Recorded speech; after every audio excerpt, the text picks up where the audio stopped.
And Michael, you can begin whenever you're ready. All right, great. We'll start here at 7 o'clock. Welcome to tonight's April 19th Design Review Board meeting. We will give it about 30 more seconds until we'll get started. Let everyone get here. And then I will call us to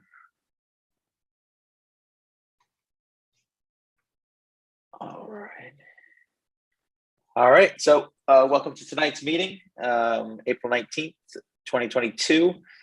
Do I hear a motion to approve? Oh, I have quorum. And do I hear a motion to approve tonight's agenda? So moved. There's a motion to approve tonight's agenda. Do I hear a second? Second. All right, all those in favor, say aye. Aye. Aye. Aye. All right. I'm looking for, sorry, I'm trying to pull up my own agenda as I'm approving it. Do we have any general member comments? Or I guess, do we have any meeting minutes first, Steph? Sorry. Yes, we have March 15th, March 22nd, and April 5th meeting minutes to approve. All right. Do I hear a motion to approve March 15th, March 22nd, and April 5th meeting minutes? So moved. There's a motion. Do I hear a second? Second. All right. All those in favor, say aye. Aye. Aye. Aye. All right. The motion passes. All right. Well, then we will get into any members' comments that are not related to any applications that are on the agenda tonight. Usually you register with staff. I don't think we have any tonight, but I like to check. I don't see anybody raising their hand, so I think we are good. So let's move right into tonight's agenda. We got a fun one to start. So are the students from South Lakes here? Yeah. Yes, one moment, Michael. We do have the design board review election that's next on the agenda. Oh, sorry. I'm looking at the agenda. I didn't see that. Sorry. All right. Well, we got to do elections then. So what's up for elections then? All the vice chairs and chairs? Yeah, so we have chairs and we have 3 vice chair positions. Can we confirm if Jim is the iPhone? And is Dan Galindo on? I'm here. Okay, perfect.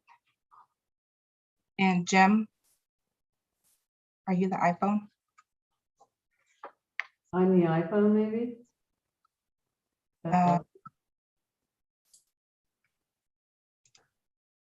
Yes. Oh, perfect. There you Thank are, Jim. Yeah, it wasn't allowing me to unmute. Huh.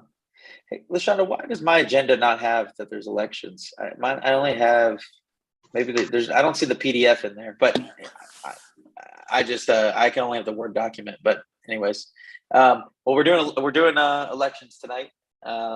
So I think the way this works, and remind me, staff, if I'm wrong, people need to nominate. Do we want to do the vice chairs first, or we do the chair first, or how do we? We What's normally the proper process? The proper process is for someone to nominate and elect the chair first, and then we go into the vice chairs. Okay. Are there any nominations for chair? I'd like to nominate Michael Wood. All right, there's a motion. There's a motion to nominate myself. Thank you, Bruce, for chair. Do I hear a second? I'll second that. All right. Is there any discussion on that? All right. All those in favor of that, say aye. Aye. Aye. Aye. Any against? Any abstentions? I'll abstain since I don't want to vote for myself, but thank you. I'll be honored to serve again. I enjoy being chair. All right. So we got that out of the way. We will do vice chairs now. Do I hear a motion to nominate anybody for a vice chair?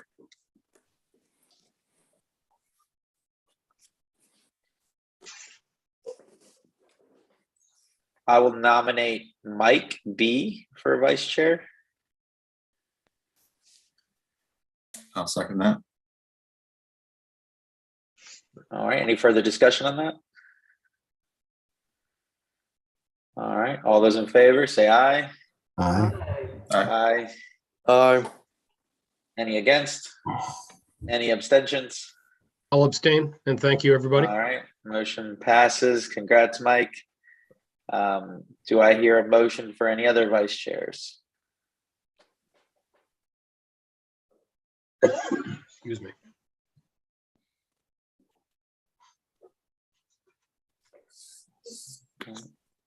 Well, I'll make another motion if you guys want. Since everyone else is so quiet, I'll motion Bruce Ramo to be a vice chair. I'll second. We have a second.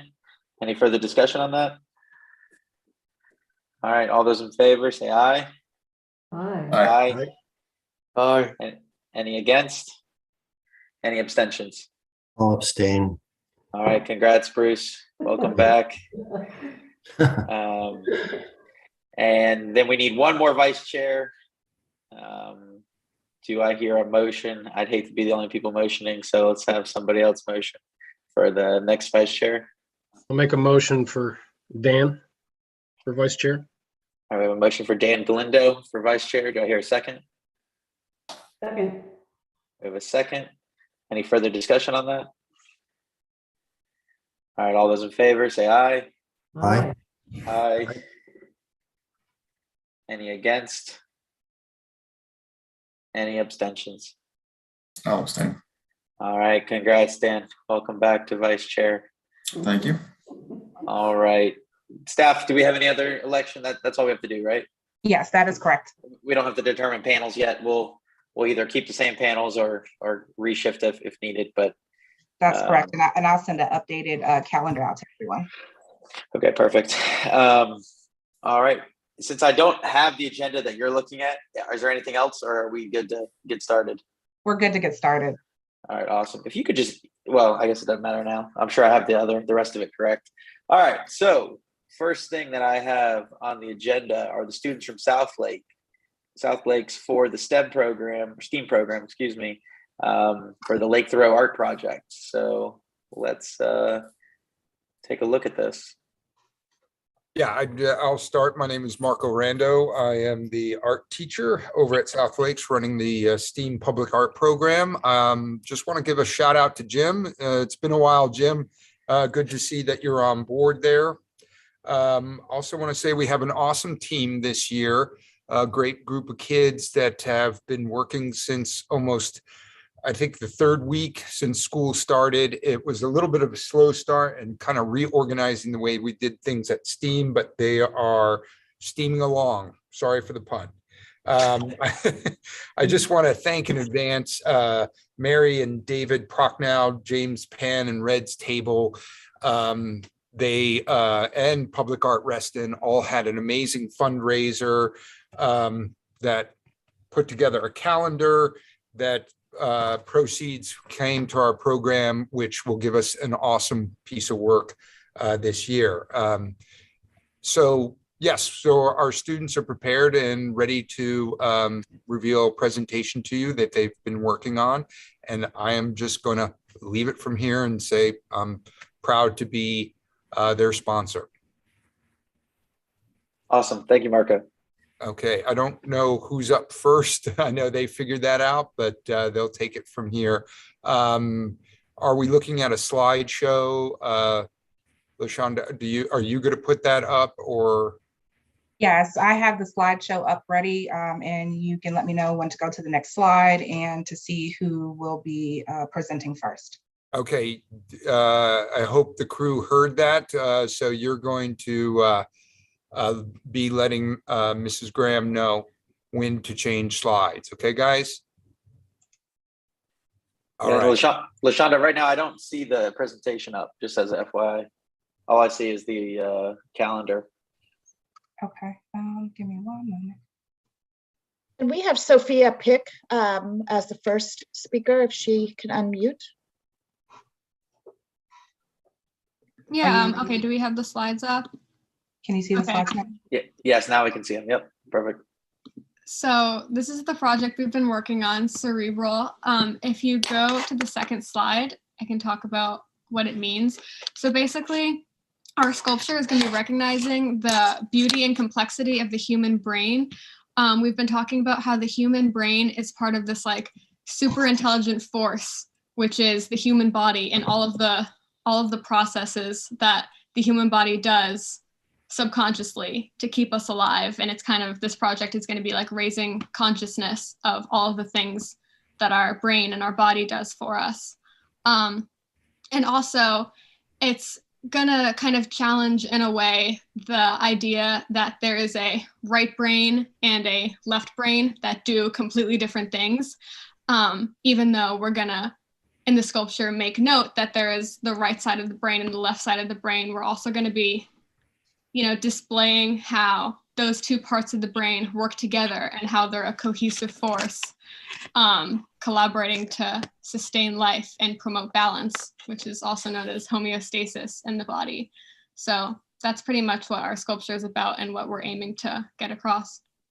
So, yeah. Is Lena available to speak?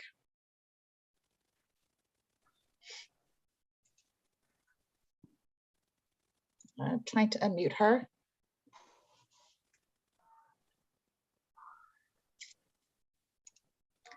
What about Aiden? Or do you all want to just go down the list, or how do you want to do these speakers?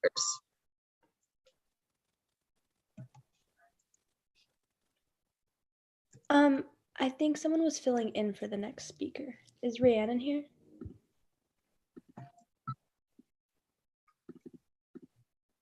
I'm asking her to, there we go. Oh, yes, I'll be doing the next couple slides.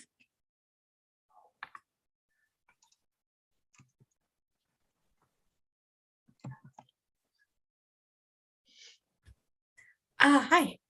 Okay, so before we decided on our final model idea, members of STEAM team created their own individual models, and which were voted upon by the team. These were the first batch of models that we came up with, and a lot of them took inspiration from technology, kinetic energy, and abstraction. Next slide, please. And this was the final model that the model that we settled on to pursue our main idea with. And it was voted on between both STEAM team and Public Art Reston. Next slide.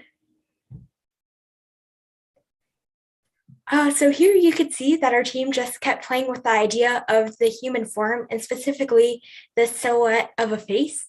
And these were some prototypes of our final model. Next slide. And then these are the early stages of our very final model. As you can see with like the two silhouettes of the faces connected with the kind of the shape in the middle with the string. And that would lead up to our final model, which we'll see in the next couple slides. Thank you.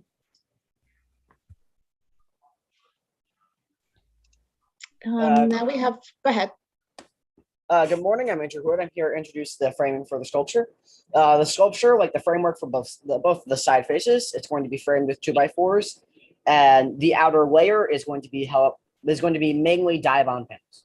We've already met with a dude who is able to cut this. I think he was JP Muller, if I'm not mistaken.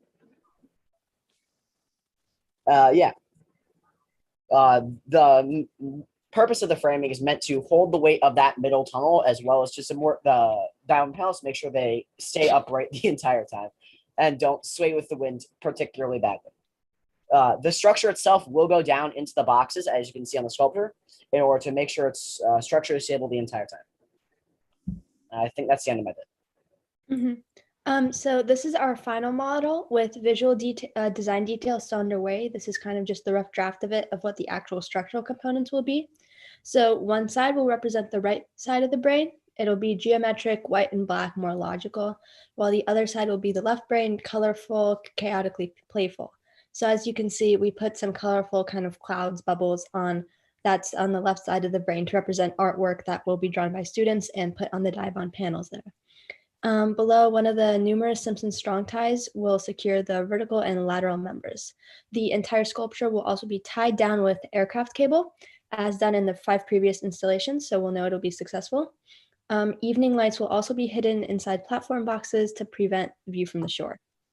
The lights will set at a 2-hour evening timer and start when dark. Next slide, please. So for the final model details, the dimensions, the heads are 9 feet tall, 8.5 feet wide, and about 4 sheets of paneling will be necessary. Heads are fastened to the wooden frame by screws, so they will stay. And our team also took inspiration from the moire effect, an effect of using dots or lines to create different illusions depending on the perspective. This visual technique would be seen in our incorporation of the wire mesh. We also expressed the relationship between the left and the right side of the brain by creating the two contrasting faces, but then connecting them with the wooden beams and a web of neurons made out of paracord. Or I believe we also switched it to a different type of rope, which you'll see on the next slide. So this design illustrates the, oh, I'm sorry, could you go back? So this design illustrates the interconnectivity of the brain and how both sides connect to make us think, feel, and function as intelligent life forms. Okay, you can go ahead now. Thank you.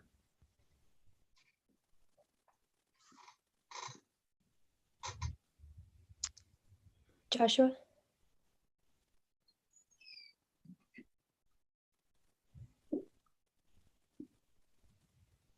Did Sophia Paradowski like to speak? Well, I believe this was Joshua's slide. Joshua, did you want to present? I gotcha.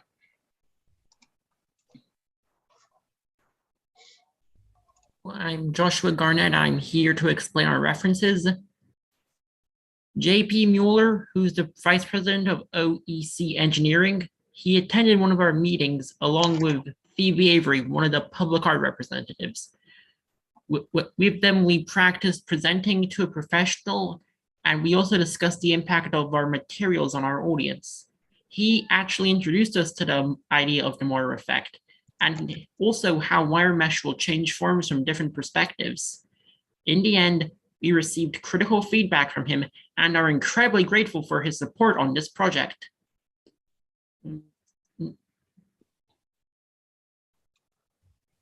Next slide. Hi, I'm Aiden. I'll do the materials. So for the human head, we were going to do diabond panels, which is like 2 layers of aluminum with the polypropylene in between. We'll be getting help from Mr. Mueller with cutting it. So for our supports and frame, it'll be lumber, like 2x4s for the face and 6x6 for the beams between the faces. For the wire mesh, we're going to do like just general coarse wire, and with these strings, we're going to do 1-inch nylon rope with a variety of colors. As said before, we're going to use aircraft tension cables and Simpson strong ties. And for the solar panels, we'll just use a controller and a 12-volt battery.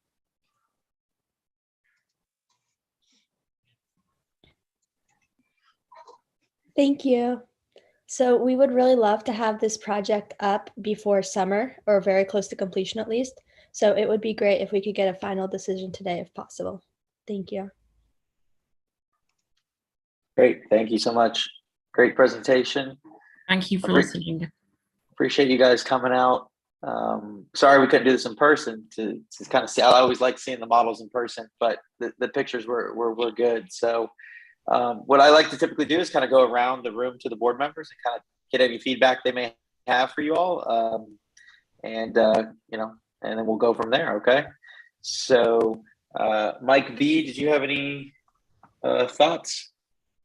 I just want to say thank you very much for a really well done presentation. Appreciate all the details and the walking us through sort of how you got to where you got to with your final model here. I live over on Lake Audubon. I'm very excited to see the finished product. So thank you again for all your efforts, everybody. Great. Jim, did you have anything? I'm really looking forward to seeing this out there. I am as well. So you're good with, you like the design, the setup there? Karen, did you have anything? Oh, well, I'm going to echo everybody else. I think it's really interesting, the thought processes that went into it, and so hopefully that may be part of the exhibit when you finalize it. So they have some wild idea of how creative you are. Anyway, so I'm waiting too. Thank you. Dan?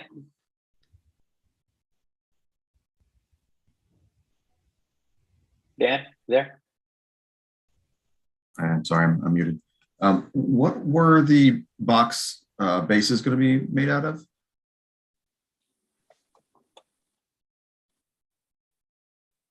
They're going to be held down with the cable, but what were the bases going to be aluminum as well, or were they a different material?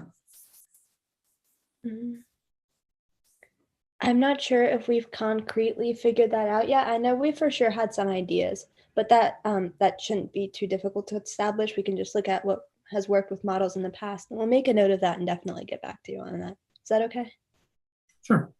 Thank you. Otherwise, I like the design, so Thank you. it'd be fun to have it out there. Bruce? Like the rest of the group, I'm very happy with the thought process that went in this and the description of the final product. I look forward to seeing it. So thank you. Great. Yeah, and I like the same things. I always like to have questions because I like to pick your brains. So for these Diabond panels, so the back support structure is the wood, but I'm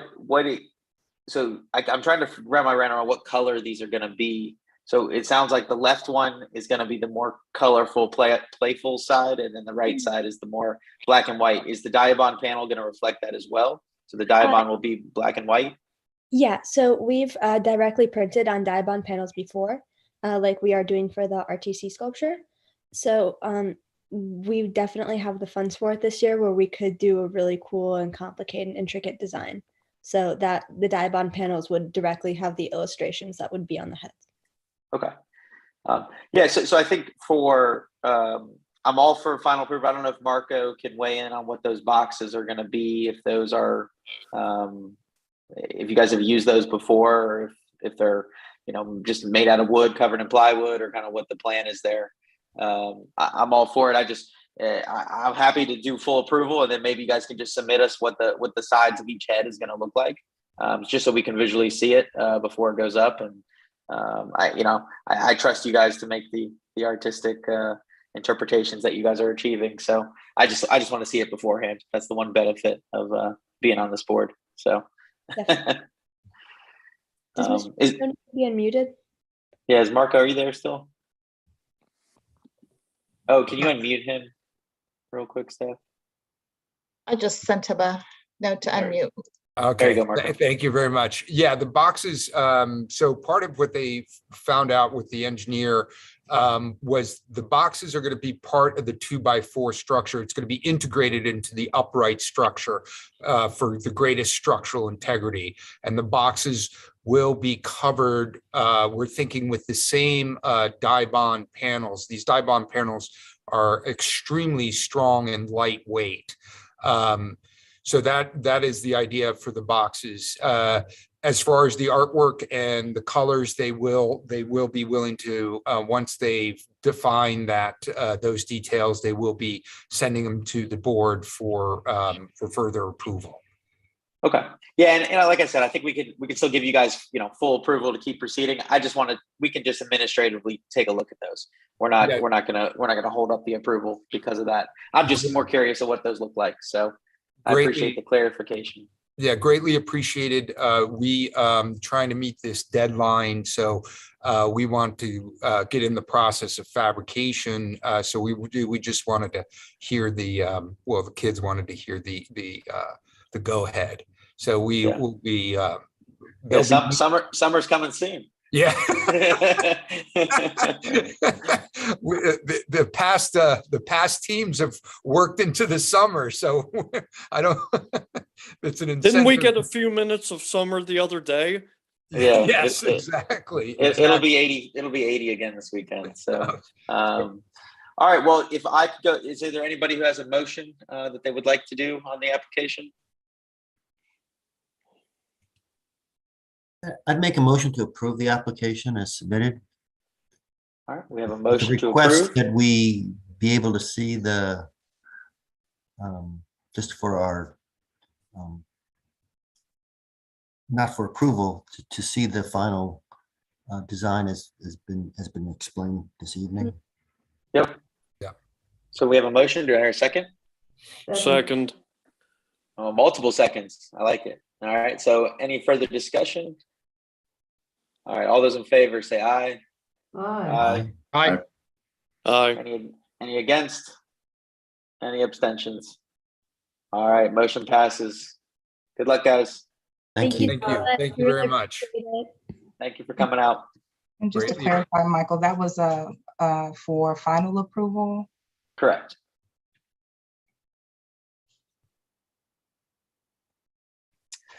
All right. Application H Thank you again. for Reston Station.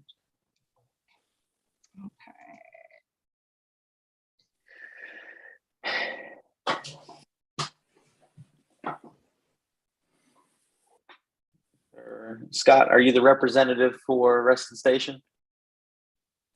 Yeah, I think I was the one that initially reached out. I can introduce the folks on the team here. We have Alexander College, who's the owner's representative. I'm with Design Collective, the architects. I'm the project manager. And we have Fiverr Sarif, who's also with Design Collective, is the project designer, lead designer. All right, so staff, if you could capture those people and maybe unmute them, and then you guys have the floor. So I think this is for information only, right, staff? Just as a courtesy. There's no motion. There's no motion needed, correct? No motion needed for this, just for feedback. All right, cool. All right, we'll take it away. Good evening, everyone. My name is Alexander College. I'm with Midline Multifamily Associates. I'm here today with Scott Genzi and Fiverr Sarniff with Design Collective, who are the architects and main visionaries for the design. We first want to thank you for the opportunity to present the progress for the multifamily development that you're going to see tonight.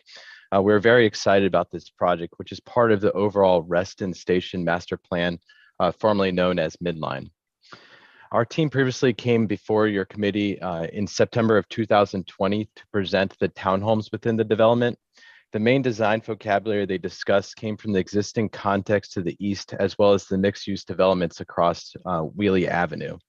As Fiverr will elaborate, the intent for the architectural design is to create an overall comprehensive and comprehensive neighborhood feel that promotes a vibrant and walkable community adjacent to the Reston Station Metro.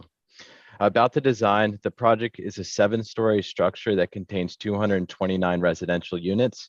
Of those consist of 6 affordable dwelling units and 30 workforce dwelling units. There's approximately 5,000 square feet of street level retail that's going to be there. And the project is going to be a LEED certified structure at the end of the day. Before turning this over to Fiverr, I just wanted to just elaborate a little bit of the current things that are going on site. The current office building, which is 1840 Michael Faraday, is currently been decommissioned. We have submitted our demolition application, and currently we have our demolition contractor on site pretty much doing all the disconnects of the building, and we have submitted all the reports. So hopefully within the next couple of weeks, we're going to get the final demolition permits, and we should start raising the building within a month or two. So with that, Fiverr, do you want to take lead on this? Sure. Thank you, Alexander. Can everyone hear me okay? All right. Yes, sir. Great. Well, like Alexander said, we're really excited to be here in front of you guys tonight, and thank you for giving us a little bit of time. We can hold right on this slide for a second here, which highlights our building, our C1 building. As Alexander mentioned, it's a 5/2, which is 5 stories of wood frame over 2 levels of concrete podium. Reston Station Boulevard runs east-west, and our building sits just to the north of it in the approved master plan. If you go to the next slide, please. This is just showing an illustrative plan here. Two things I do want to note. Just to the southwest of our building, there is kind of a carve back and a shared front yard park between the building just to the west.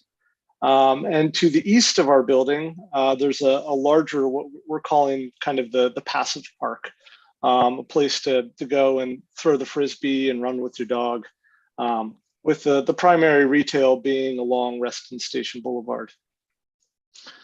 Next slide, please.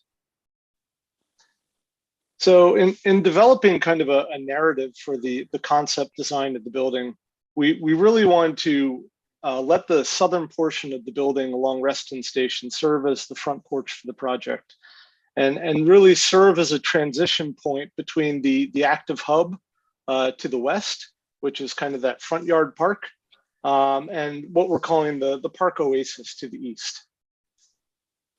Next slide, please. So this is just kind of a pure extrusion of the approved footprint at 7 stories. If you go to the next slide, we then started looking at using the highest level of concrete to break the building vertically into kind of a 2/3, 1/3 proportion to give a little bit of shadow line and a little bit of articulation to the facade, rather than just having a straight up and down building. Next slide, please. With that, we then started to sculpt the mass a little bit more, give some hierarchy to the southern facade, where you're going to have your primary retail zone. Programmatically, we also loaded all the amenities for the building to the south side, really so you could have this active street. And the east, west, and north became a little bit more passive. The roof line got pushed down, and they played a little bit of second fiddle to the primary south facade.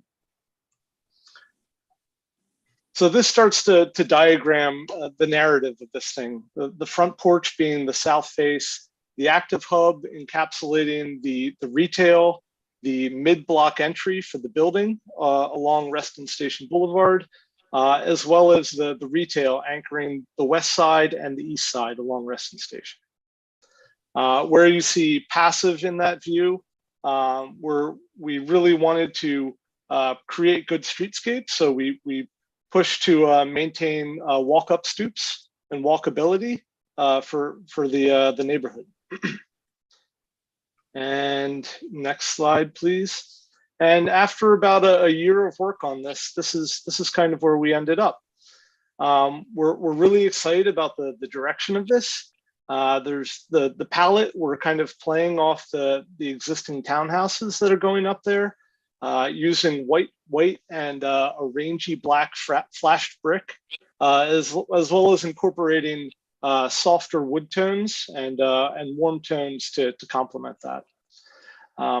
Another important point to highlight here is that the south facade, we really wanted these deep balconies to encourage people to get out of their units, but also to use the balconies to shade the primary glass at both the amenities and also in those units on the south facing facades. You'll see on the western side, the building gestures out towards the, go back to that, thank you. The building starts to gesture out towards the energy on the west side of the project, creating a little bit of enclosure for the space on that park, rather than letting it be fully exposed to the elements. It creates more of a 3-season space where you can imagine the retail and cafe tables spilling out there and people having a cup of coffee and a croissant even on a rainy day. And the one last thing I'll note is that at the base of the building, we've really brought in a lot of texture and richness through rustication and setbacks to add a sense of scale down at the pedestrian zone. Go to the next slide. So this is just a sampling of some of the materials. I had mentioned the dark flashed brick that will kind of change depending on how the sunlight hits it to give a little bit of movement and playfulness. The white brick, which is the lighter floating volumes up above at both the south, east, west, and north. And then on the east, west, and north facades, we're incorporating a ribbed kind of vertical metal panel that will give a lot of texture to the building so it doesn't feel flat. As the sun rakes across it in the late afternoon, you're really going to get a lot of play going across the facade. So you're really going to get a lot of richness to the facades, which will be really nice. This next image, if you scroll down one, is the sample palette that we're proposing. You see on the right side, the top right, you have our darker brick, which starts to incorporate a little bit of warmer tones into it. It's a 2-brick blend, just so that there's kind of a stitch that ties in through the rest of the palette, rather than just being a black and white building.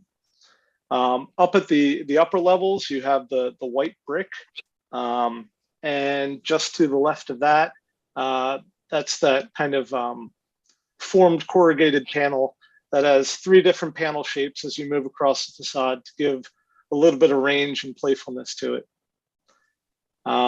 If you move down from that, you have kind of the orange metal panel that shows up in the balconies and some of the slab covers.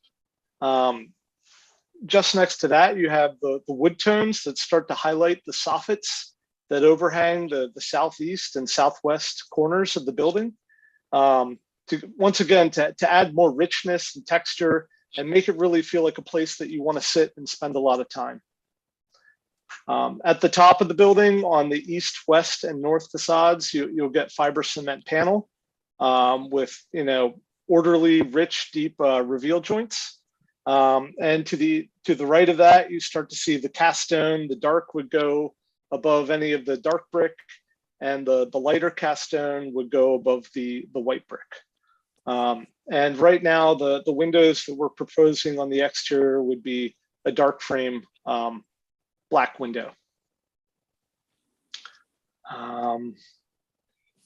The last 4 slides are kind of more of our technical elevation drawings. So this one is showing the south facade. That it's showing up a little bit dark here, but the bar up above is the white brick. Down below is the dark brick. The entry for the residential building is mid-block there in the center. And you have kind of the building projections on the east and west side. Also in this slide, I'll highlight that the first level of glazing there is kind of all retail on the east and west. And the second level all across that bar is the residential amenity. So there should be kind of a seamless connection between the first and second levels, creating a lot of vibrancy on the street, a lot of eyes on the street, and kind of 24-hour activation. Next slide, please. This is the north facade of the building. There's about 15 feet of grade change from the south to the north facade. So we tucked all of our loading and garage entries back on the backside here, utilizing that grade so that you would not interrupt the flow of kind of pedestrian traffic on either of the park sides or Reston Station Boulevard. Next slide, please.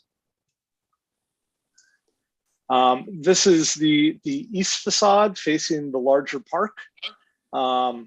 You'll see on the left side of the drawing, you have Reston Station Boulevard with kind of that elevated volume. And then as you move to the north, you start to get kind of the set down volume with the fiber cement at the top levels.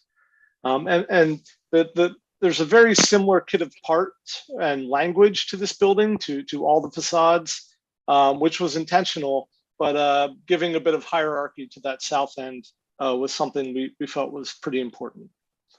And the last slide is the west elevation. You can start to see the walk-up stoops going to those units to give easy access to the sidewalk and the streets, as well as a secondary entrance at that northwest corner to the bike rooms, as well as the secondary entrance to the building. And I think after that, I'll open it up to questions. Thank you for your time, guys. Great, thank you. Great presentation. Beautiful looking building. So you did definitely a good job. I'll go around and just kind of get some feedback from everybody. And board, we're not looking to vote on it. We're just kind of giving our feedback, and it sounds like they're close to hopefully getting started. So Mike V, did you have any thoughts? Nothing particular at this point, Michael. I'm excited for them to get going. I think it'll be a nice addition to the area. So excited about some more the ground level retail, and looks like some nice spaces there. So Jim, did you have any thoughts? I applaud your massing. It looks very nice. Thank you. Karen? Yeah, I really appreciate the range of materials and colors, and the whole facade starts to become enlivened with that. Dan, do you have anything? I do not, just like everybody else. Bruce? Coincidentally, I work across the street from this building on Michael Faraday. And it is, I'm sure it's very thoughtful. It's hard to imagine where from my perspective, seeing the space every day, having this level of additional density there, but that is a ship that is long gone. So no, I have no other comments about the design. Okay. Yeah, so the only thing I like I said, I think it's a good looking building. My question is, and I'm going back and forth about the balconies, but I'm sure you guys have gone back and forth too about the color. So I love terracotta. I think it's a great color, or that's kind of what the rendering is kind of playing it as. Have you guys gotten a big mock-up sample of what that railing is going to look like? And you're confident that's going to look good for the long term? Yeah, I mean, we don't have a mock-up yet. We're not quite there. But we've done similar railings on multiple projects. We're still playing with a couple ideas, whether it's going to be a perforated railing or picket railing, or I think it's important to pull some color and life through the project. That kind of is a thread that pulls through the base, up through the columns, just to knit the whole thing together. So I think long term, I have no doubt that it will last long term and look great. But there's going to be a lot of back and forth, I'm sure, on the actual finalized color and where we land. Okay, cool. Yeah, I appreciate the comment. It's the only thing that popped out at me. We've gone back and forth ourselves at Resident Association with colored railings. We had one where it was kind of like a teal railing was the goal, kind of our resting color, teal. And it was a hit or miss on whether people were behind it or not. So I just was curious from that side. But other than that, I mean, if anyone else doesn't have anything, I appreciate you guys bringing this by. It's always fun to see these big projects.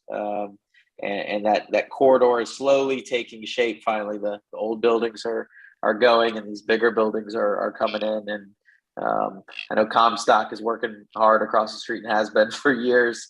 And now they're starting to fill in. People are starting to fill in around them, which kind of makes it all work together a little better than what it was when it was just Comstock. So, but yeah, just looking at the rendering that was just up there, the lightness of it would almost, when I first saw it, almost suggested a smoother material on those projected masses rather than the lighter brick that you were showing.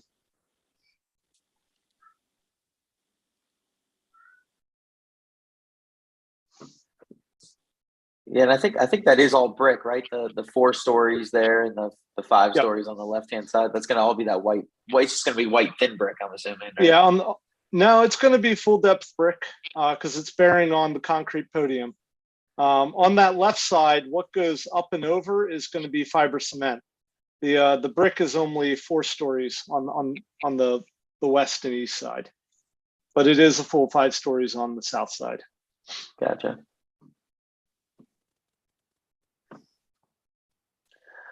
All right. Well, if anyone doesn't have any other comments, we thank you for coming and good luck. All right. Thank you so much for your time, you guys. Thank you. Thank you. Thank you. Great meeting. All right. Moving on to application I, which is 1657 Cedar Hollow Way.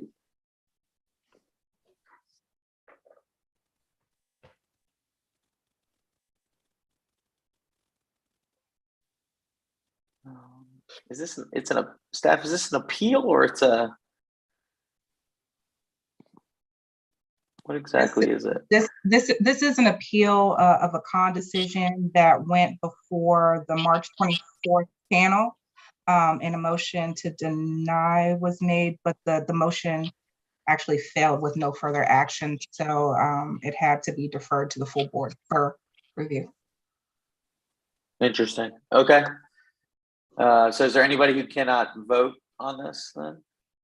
So Dan wouldn't be able to vote as he was the con member for the appeal portion. But if the appeal is accepted, everyone is able to vote. Okay, so it's an appeal of a con decision now. Correct. Okay, I'm just looking at this letter. It looks like they were scheduled for a meeting and then it got moved or something. And that's all that this letter is saying, basically. Yeah. Yes. So okay. I guess that was appeal throwing me off a little bit.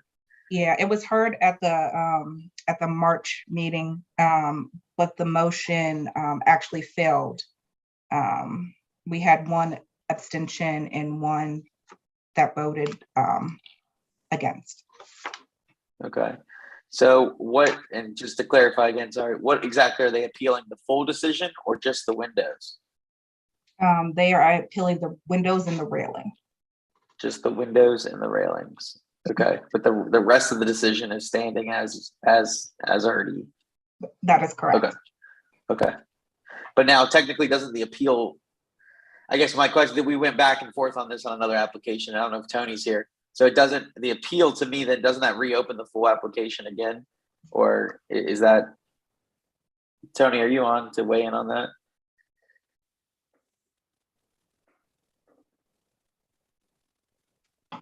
I am, but my is in and out.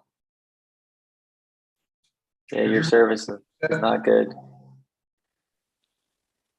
So my question is if we accept the appeal, how do we only review the windows and the railings, or does everything else come back into play that was in the original application?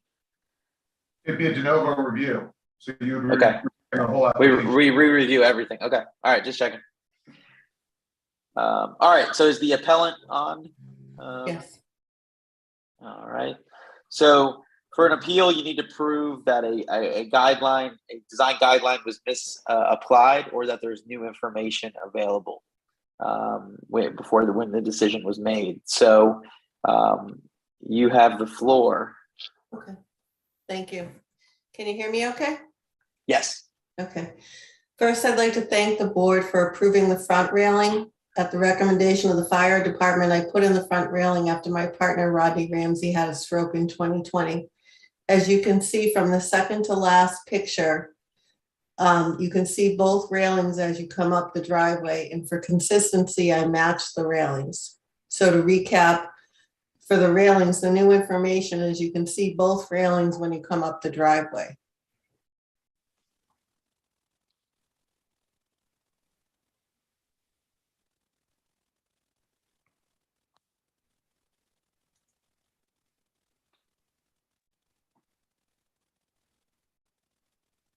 So it's that bottom picture.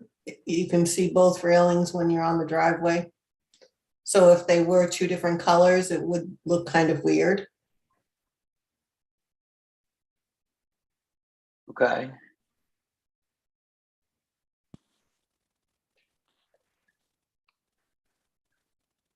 So do you want me to move on to the windows? So I guess I'm confused at what exactly. So the front railing was approved and the back railing was denied due to color. So they want my way I understood it is the back railing should be green and the front railing should be silver. And I'd like to have them one color for consistency. being the silver because it's already painted the silver and it'll be no additional cost to me. Gotcha. So staff, is that a, do you keep all the railings with like the same color? Looks perfect. So staff, are there cluster guidelines here that are at play, or is it a, I know it's single family detached, but I'm assuming they're part of a cluster, right? On Cedar Hollow? Jane, can I ask you to explain more in detail?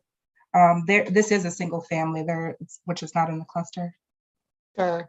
Yeah, so just to give a little background, there was a decision on the rear railings that they should remain the green color as the applicant was explaining. And they were not, they were changed to this same color as the front railing, but the front railing was installed at a later date and got DRB approval just for the front railing. The rear railing was cited at a POA because it did not meet the conformance letter, was not in conformance. So it was cited at a POA and she submitted an application and it was denied at CON.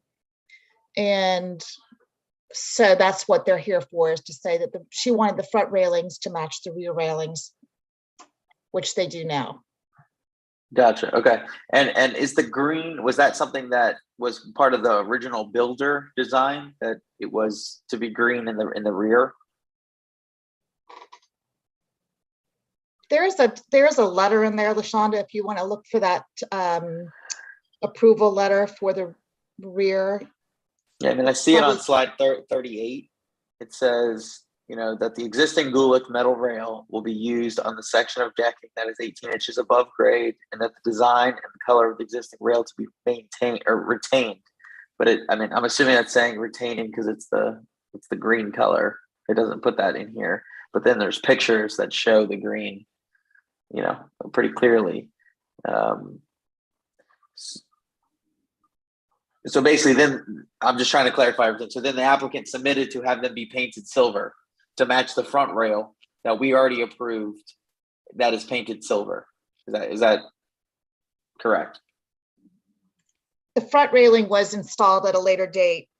And so I know, I understand that, but we approved that front railing from my understanding. And we approved it with silver poles, correct? Yes.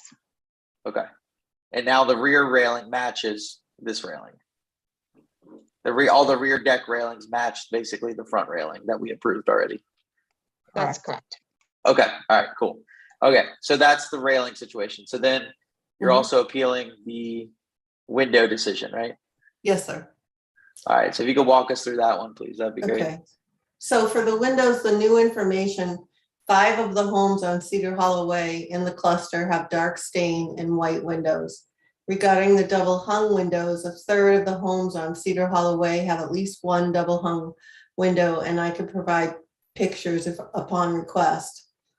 The guideline on the Ruston Association website says for replacement windows, overall replacement windows must be harmonious with the architecture of the house and compatible with the style of other windows in the neighborhood. Neighbors from my cluster have signed off on my windows. This house is not visible from the street, as you can see from the last picture. Okay.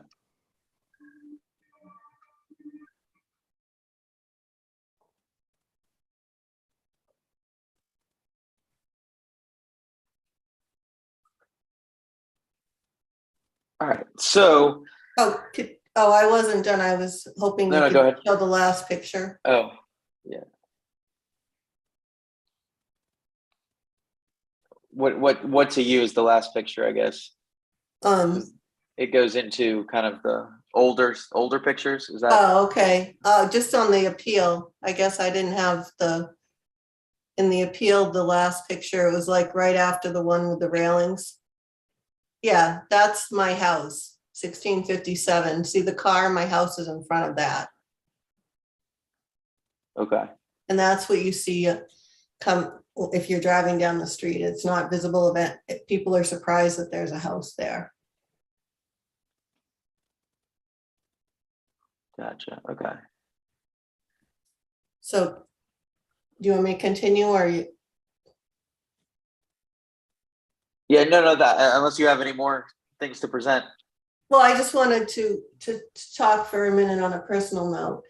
This was the house that I share with my partner, Rodney Ramsey. I met him in 2012 and I moved in 2014. I moved up from Massachusetts. To be honest, I didn't realize the house was part of an association till years later. Rodney purchased this house before I met him. He was given the condo association docs when he purchased the house. He paid and put in the windows before I met him, and he was a resident of Ruston for 30 years. I inherited this house from Rodney when he died unexpectedly during the pandemic. For me to update all the windows would be a financial hardship. I've been dealing with his estate over the last 2 years. He did not have his affairs in order because he died unexpectedly. I've been trying to move back home to my family in Massachusetts. I have a buyer for this home, and I just want to move forward in my life after the last 2 devastating years. I honestly don't think I could handle another hardship in my life. I'm asking the board to grant me an exception or a deferment in my ruling. I want to thank you for letting me speak today. And I'm here with Monica Cody, my neighbor and realtor. Monica, is there anything else you'd like to add?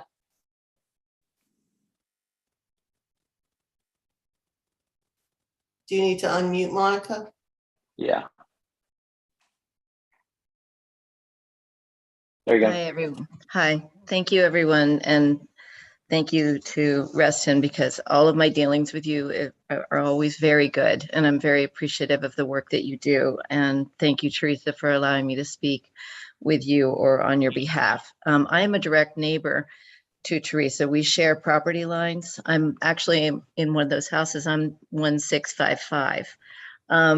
I've been helping her with this, and I just want to speak to you to let you know personally that she really had no idea about this HOA, and everything that she's gone through is accurate. Our neighborhood was devastated for her and Rodney in the last couple of years. It was really brutal to watch their isolation and what they went through. And I was very happy to help her with the sale of this home, and her finding out about this was very hard. She's a rule follower, and she's a great, she's done an amazing job taking care and getting the house in the right condition. And I know that had she been aware, this wouldn't have happened. And I also know this is devastatingly hard on her. As her realtor, I think you should know too that she was able to find buyers for it, and they're not from Reston, so they thought the windows looked fabulous. They have no idea, really. We mentioned that we're working with the windows. Of course, we were completely candid and upfront with them and let them know that, they haven't, we're not sure where they're at. But I just want to speak to the fact that she has gone through an incredible amount. And I, as her neighbor, approve the windows. Not that it matters to you, but I do, and her other neighbor does as well. And everything she's saying is true. And that's pretty much it, I think. Okay, great. Thank you, guys. So what we'll have to do is kind of go around, see if anyone has any questions about the appeal, and then we have to see if we can accept the appeal, and then we will review. If there is a motion to accept the appeal, then we'll re-review the application. So just sit tight for a second, and then we'll come back to you all, okay? So Mike, sorry, staff, Dan cannot weigh in on the appeal. Is that, he's the only one? Yes. Wouldn't there be a, because that's because this was at con. Correct. Okay. All right. Mike, did you have any thoughts? So I've seen this prior, Michael. I wasn't part of obviously the con, but I was part of the decision that sort of died on the table, if you yeah. It just didn't fizzle out, if you will. So we're trying to, it's a tricky one for me. The railings, I kind of get it. I don't have any questions right now. I think the windows are, we looked at them. We spent a lot of time thinking about this one. So the windows are troubling for me. Okay. And just remember, we're looking for if a design guideline was misapplied or new information for the appeal. So it's a little tricky to know what the new information for the railing is that, you can see them together. Right. which I do think is quite important. So I think that was a good point by the appellant. Yep. On the railing situation, and then the windows. Yeah, we'll get to that. Jim, did you have any thoughts? I don't have any questions. Okay, Karen, do you have any questions, thoughts? Thank you. Okay, Dan, you can't. Well, Dan, you can weigh in, but you just can't vote. Do you feel like when you were doing the consultation, did you have a picture where the railings were kind of together, where you can actually see both of them together like that? Because that picture I think was added as part of the original application. I don't think they had that from what I could tell. I don't recall seeing one, Michael, for what it's worth. Okay. And Bruce, did you have any thoughts? No, but I have a motion. Okay, let's hear it. I move to approve the appeal. All right, we have a motion to accept the appeal. Do I hear a second? Second. We have a motion and a second. All right, all those in favor of accepting the appeal, say aye. Aye. Aye. Aye. Any against? Any abstentions? Dan has to abstain, so just for the record. All right, so the motion passes to accept the appeal. So Teresa, we will now kind of rehear the case de novo is what the technical term is. So right off the bat, just to get it out of the way, everything that's been approved already, I would like to put on a motion that we approve. We motion to approve that and include the railing as existing to be all approved. And I want to deal with the windows a little separately, if that's okay with the rest of the board. I'll second that motion if you were done, Michael. Yeah, just a motion to approve the application as submitted, including the railings besides the windows, and we'll get to those in a second. So I'll formally second that motion. All right, so there's a motion and a second. Is there any further discussion on that? All right, so all those in favor of the motion say aye. Aye. Aye. Aye. All right, any against? Any abstentions? All right, I don't know if I think Karen had to go. Well, she jumped up. So I think the motion passed. I believe I heard 4 yeas, not a vote from Karen, but then a vote from Dan in the abstention, correct? Is that what I heard? I agreed with the motion on this one. Oh, that's right. That's right. You can vote on it. Yeah, okay. Karen, do you agree with the motion? Yes. Did you vote yes? Okay, all right. So motion passes. All right, so let's talk about the windows. So can we talk to the agent? Have you guys talked with the buyers about potentially working with this and having to maybe replace some of the windows to get back to the sliders and the pictures? Because I do think they're important to the architecture of this home. Do you guys know how many windows there are? What the financial actual impact would that be? Is there a way you guys could deal with it kind of with the closing of the house? Have you guys discussed that at all with them? We have not discussed it with them. We did not want to panic them about this because we didn't really know what was going to happen. So we just are taking it step by step. We did explain that they were not approved. So we have priced them out. I believe, Teresa, what was our price point? It was just for the materials alone. I mean, because I'm just trying to count how many windows there are. It looks like I can only find like maybe like 10. Does that sound right? I think it's like 17, about 17 windows and sliding door. Well, the sliding door I don't have a problem with.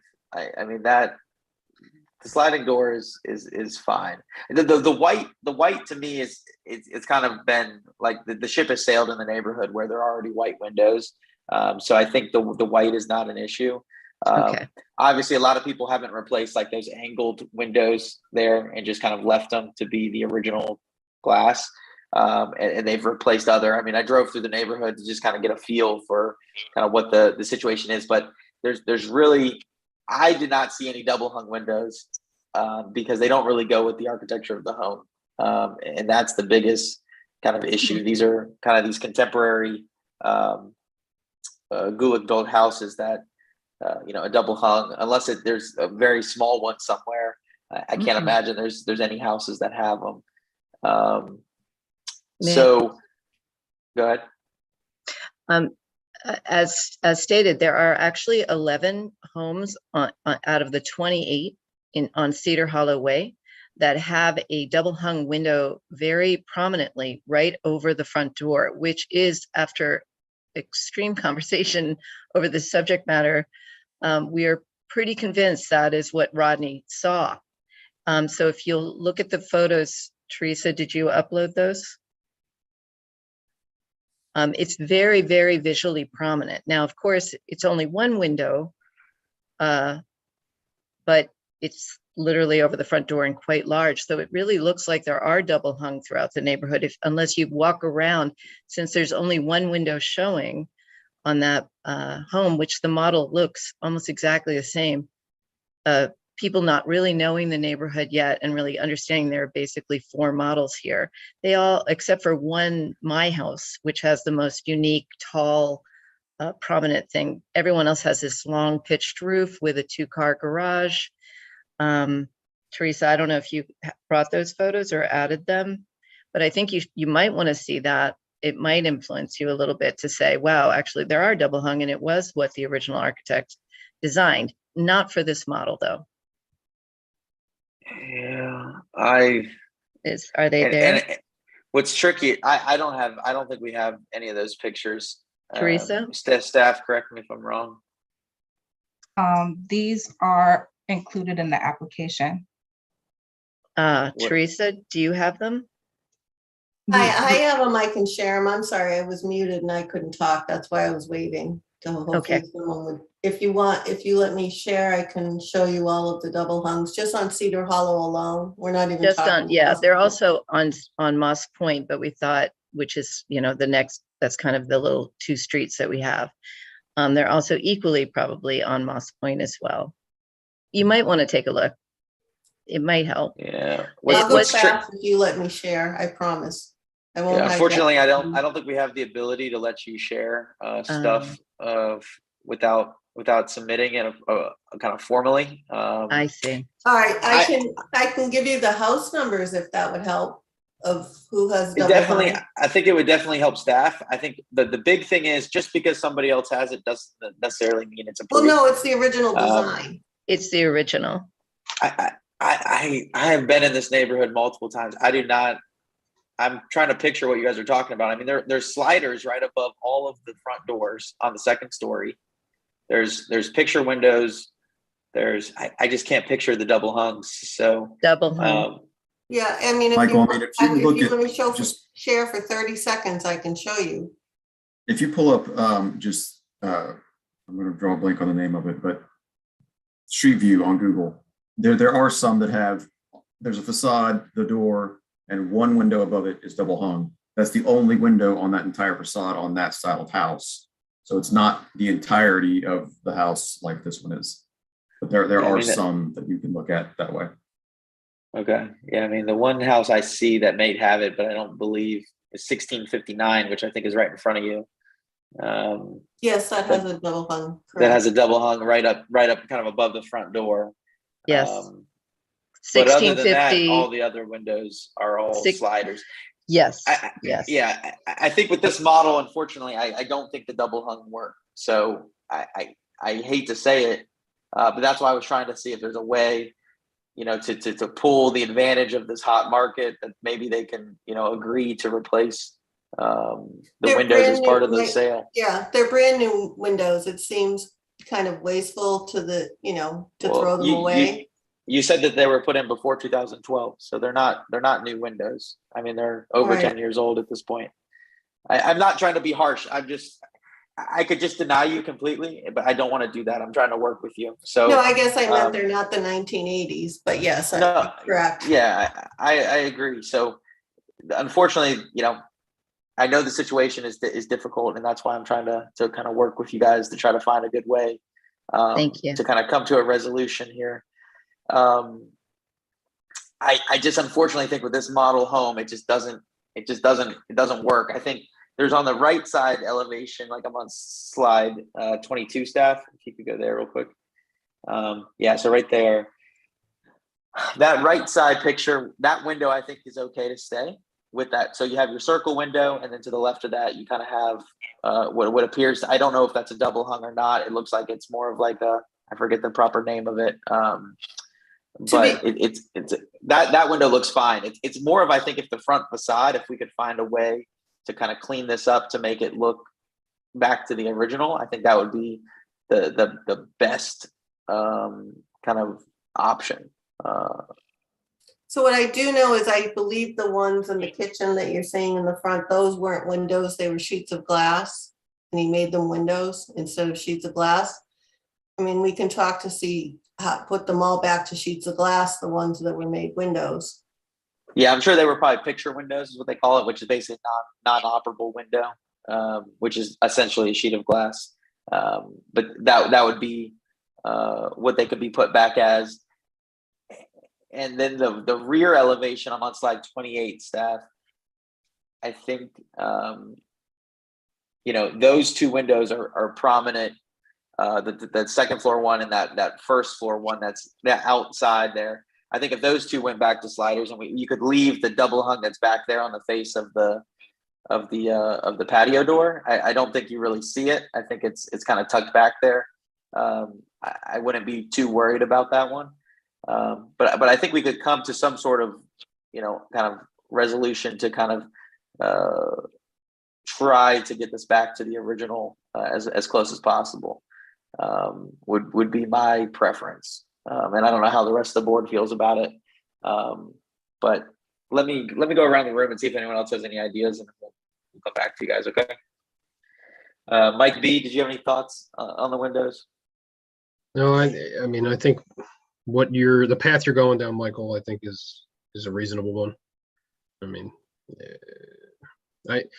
much like Dan, I was just rolling around the neighborhood here, taking a look, and I'm not seeing a lot of double hung in the prominent spots that you're talking about, Michael. So, yeah. And staff, can you go to slide 35? This is the rear of your house, correct? Here.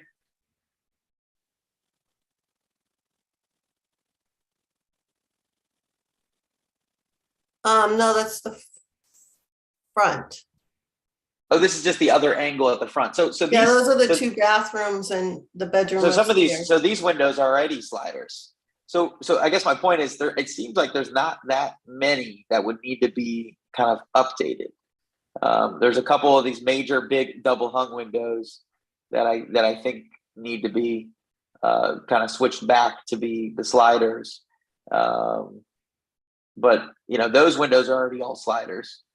So I think we're close. We're just not quite there. Jim, did you have any thoughts on the windows? And maybe we could just pinpoint the ones that, like you say, are prominent that need to be changed out, and that would reach some middle ground to try to get there. Okay, Karen, do you have any thoughts? No, I appreciate the direction you're going in. Okay, Bruce, do you have any thoughts? Well, I would like to make it as easy as possible. And I am mindful that you can't see this house from the street. So I'm in line with have a motion that requires the least necessary action for the windows on one side. Yeah, and I think what's tricky is I think you can't see it from the street, but I think you can see the street from Bennington Woods, if you correct me if I'm wrong, and the trail that goes along Bennington Woods. Can you see this home from there, or is that? I know there's a couple houses you can see, but maybe not this one. Okay, Teresa's waving her head no, so I assume that's a no. So The problem is I don't have great pictures here to try to go through and piecemeal. So what's So actually, tricky, Michael, hold on one second. If staff, could you go to page 39? So these are the original windows from, I'm guessing somewhere in here there's a date, but prior to the replacements. So you can see like on page, like slide 40. Like to me, that shows exactly where I think the slider should go back on the rear. Is there a front elevation? There's a couple on page 42. And there's one there too. That's the front, the top left. So those are those picture windows that were around. So that bottom right photo, that's the long window you were seeing. There's another one like that on the side. So they already had the middle divider. Yeah, so those are all accurate then. Yeah. So there's not, I don't think there's that many windows that would need to be replaced. It's really those main windows in the front when you just go back to picture windows essentially, or you could have, operable awning windows, but the other sliders are all correct. And then there's maybe 1, 2, 3, 4, 5, 6, 7. I mean, I see 7 windows maybe that would need to be changed, and 3 of them are really small.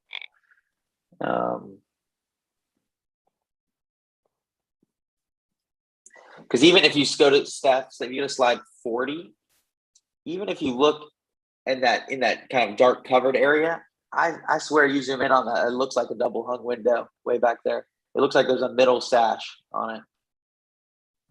I mean, it's tough to see in my application. I was zooming in. It's either a picture window or a double hung, but regardless, I think it's okay to stay the double hung because it's so tucked back there that I'm not too worried about it. So what if we so I'll make a motion to approve the window replacements minus requesting that there be the 7 double hung windows that I have seen. So let me go back to the front. So there's 4 on the front facade and there's 2 on the rear. And I believe there's 1 on the side. Or maybe it's only 6. Maybe it's only 6. Well, if you go to slide 43, the bottom left picture, I don't think we have a picture of what that new window looks like for that location there. But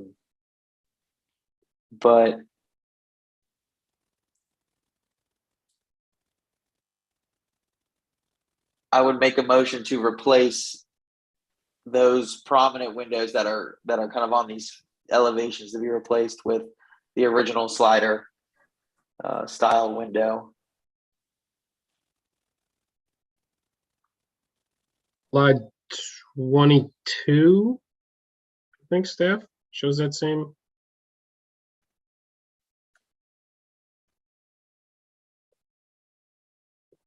Which window do you think it is?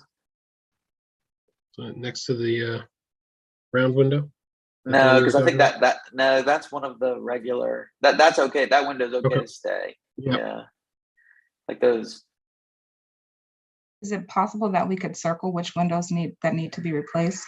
The pictures aren't good enough. I almost need to just make a visit and just walk out there and just say, these are the 4 on the front and then these are the 2 on the back. I think it may only be 6. And it's just those front 3 windows are pretty small, and then there's the main one above the door, or walkway, entryway, whatever we want to call it, and then there's the 2 on the rear facade, and that's it. I think we could, those are the main kind of images. Staff, can you go to slide 35? It's over the front door, but it's not the main facade you're seeing like in that picture. So is that one at the top? Oh, I see. Do you want to replace that one too? Yeah. So there is 7. Okay, so there is 7. So there's 4 on the front, and then 2 on the back, and 1 on this side here. I just think that'll bring it back to being closer to the original. And there's luckily not all the windows and maybe you guys can try to work it into closing with the new homeowner, and they can find a way to kind of make that happen, or kind of agree to get a quote and to have it taken care of, part of settlement or something. So that way it doesn't put too much stress on on Teresa to have to deal with it. That's my only kind of side suggestion for it. Question, is it should we defer until we know the exact number of windows that need to be replaced? I think we just need a clarification. I mean, when is closing, Teresa, or I forget what the agent's name was, Monica? I'm asking her to unmute. There we go. The settlement date is April 26th. So next week, plenty of time. Yeah, sure we can do it. They wanted a quick closing and we're like, yay. Okay, so the only thing I would say then is, talk to the seller, explain the situation, say there might be some window replacements that need to happen. I'd hate to defer it, LaShonda, because I want to get them a resolution as soon as possible, especially on all the other stuff. I mean, all the other stuff has been approved. I mean, is there a way staff can go out there and just kind of verify the number, or do you guys need me to go out there and verify the number, or kind of are you understanding what I'm saying? I could maybe even go through these pictures and try to circle the ones that we're talking about. But I think we could say the double hung on slide 35, the 2 double hungs on slide 29, and then the 4 double hungs on the front facade. So there's the one above the door walkway area, and then there's the 3 smaller double hungs that were picture windows before that need to go back to picture windows. So I think that's pretty clear. If staff is okay with marking that. Yes, I can mark that. Okay. So there's 7 windows total. That's the motion. The rest of them are approved, and the door is approved as is. Okay. Do I hear a second?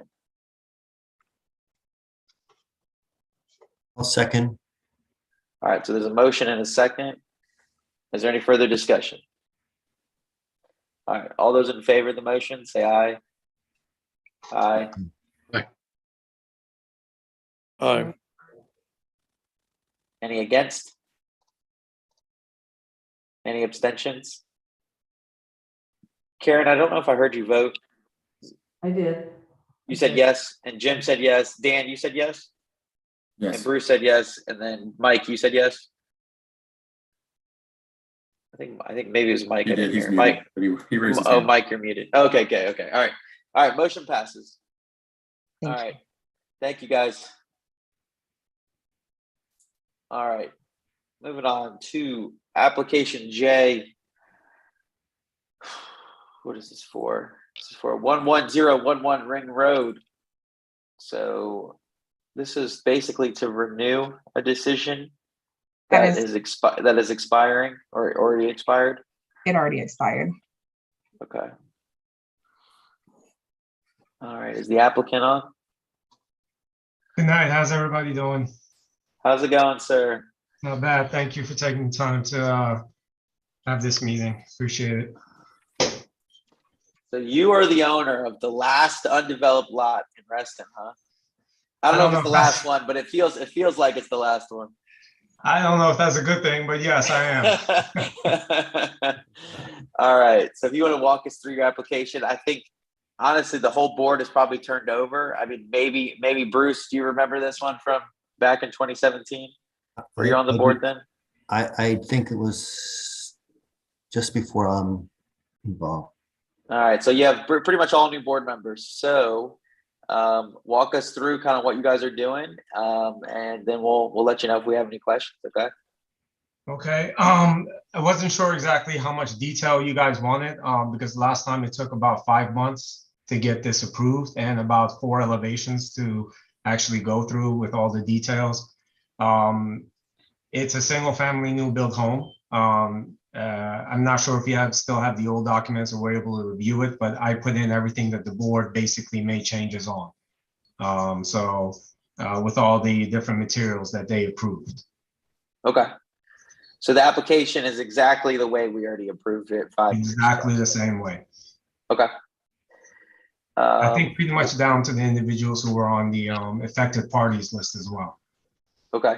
Speaking of that, so if that's how you want to play it, that's fine. You just say that's your kind of presentation. I just need to go around and hear from the affected parties if they want to speak. I don't know, did anybody register to speak as the affected party? Yes. Is the affected party on? Yes. We're asking All right. her to unmute. So for affected parties, just as a reminder, you have 3 minutes to state your affected party status, and then we appreciate your involvement. So if the affected party can unmute, and you are good to get started. She's unmuted. Am I the only one here? Who is the affected party staff? I don't know how to see a name. We have Kathleen Koch. Yep. Okay. Yeah. So we're the direct neighbors to this lot. So our house, or if you can just go to the, I think we bought it from the Morales family. So we are right butting up against that property. Well, our major concern is with regard to the vegetation, and one thing that I wasn't quite sure from the graph here, or for the presentation of the house, is on how high it's actually going to be, because our house is kind of elevated uphill from the property.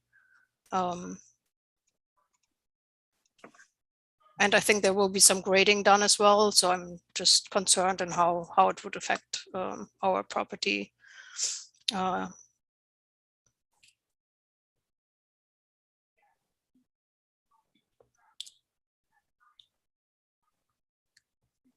sorry, am I supposed to answer that? I'm waiting to see if the board No. So the affected party just has 3 minutes to kind of state their. Is that all you have?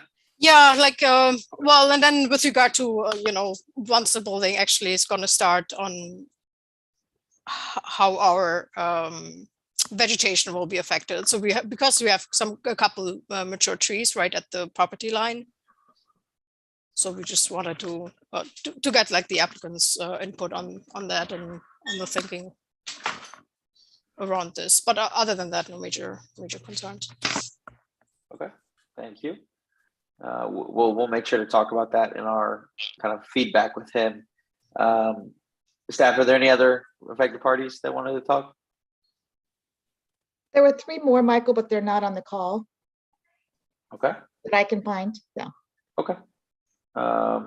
If you were an affected party and wanted to raise your hand, but just in case you're dialed in or something, but let's go through. I think the application is obviously very thorough, and like the applicant said, we've gone back and forth with them in past boards multiple times. So obviously there's been some tweaking, there's been some honing, and I'm sure they've talked about the trees. I think it looks like it's on slide page 36 of the application, according to kind of the table of contents that I'm looking at here. I don't know if it's the same page 36. But let me go around the room, see if anybody has any questions for the applicant, and then we'll go from there. So Mike, did you have any questions, thoughts, comments? No questions for me at this point, Michael. Thank you. All right. Jim, did you have any thoughts, comments, questions for the applicant? I don't have any questions. Okay.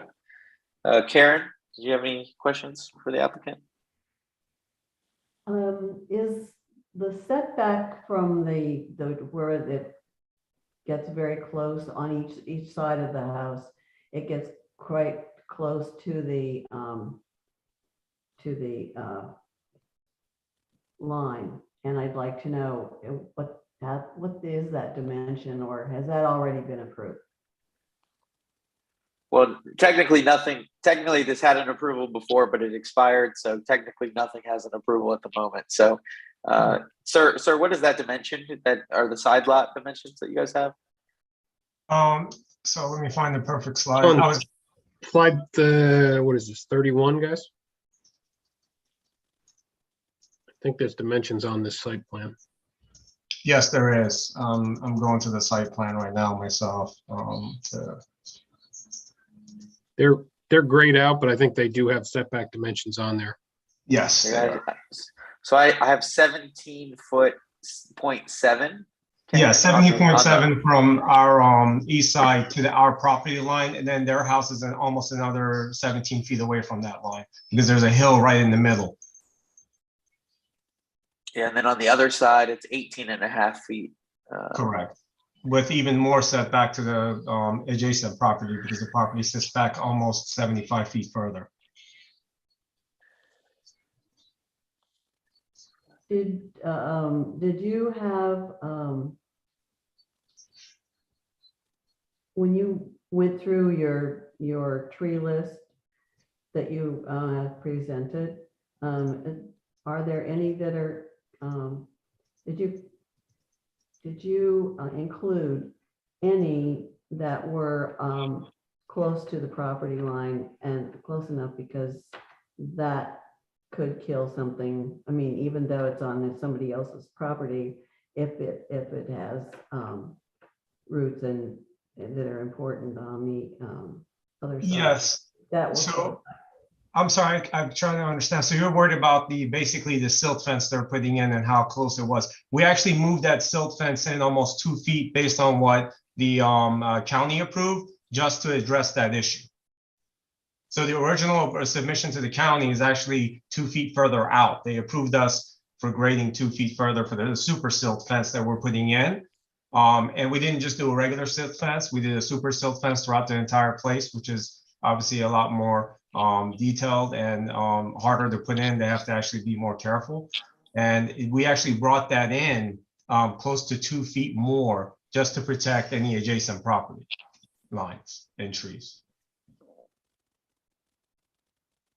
Yeah, and I also think there's they have some new trees all going along. I mean, I think the total I saw was 66 trees were being removed.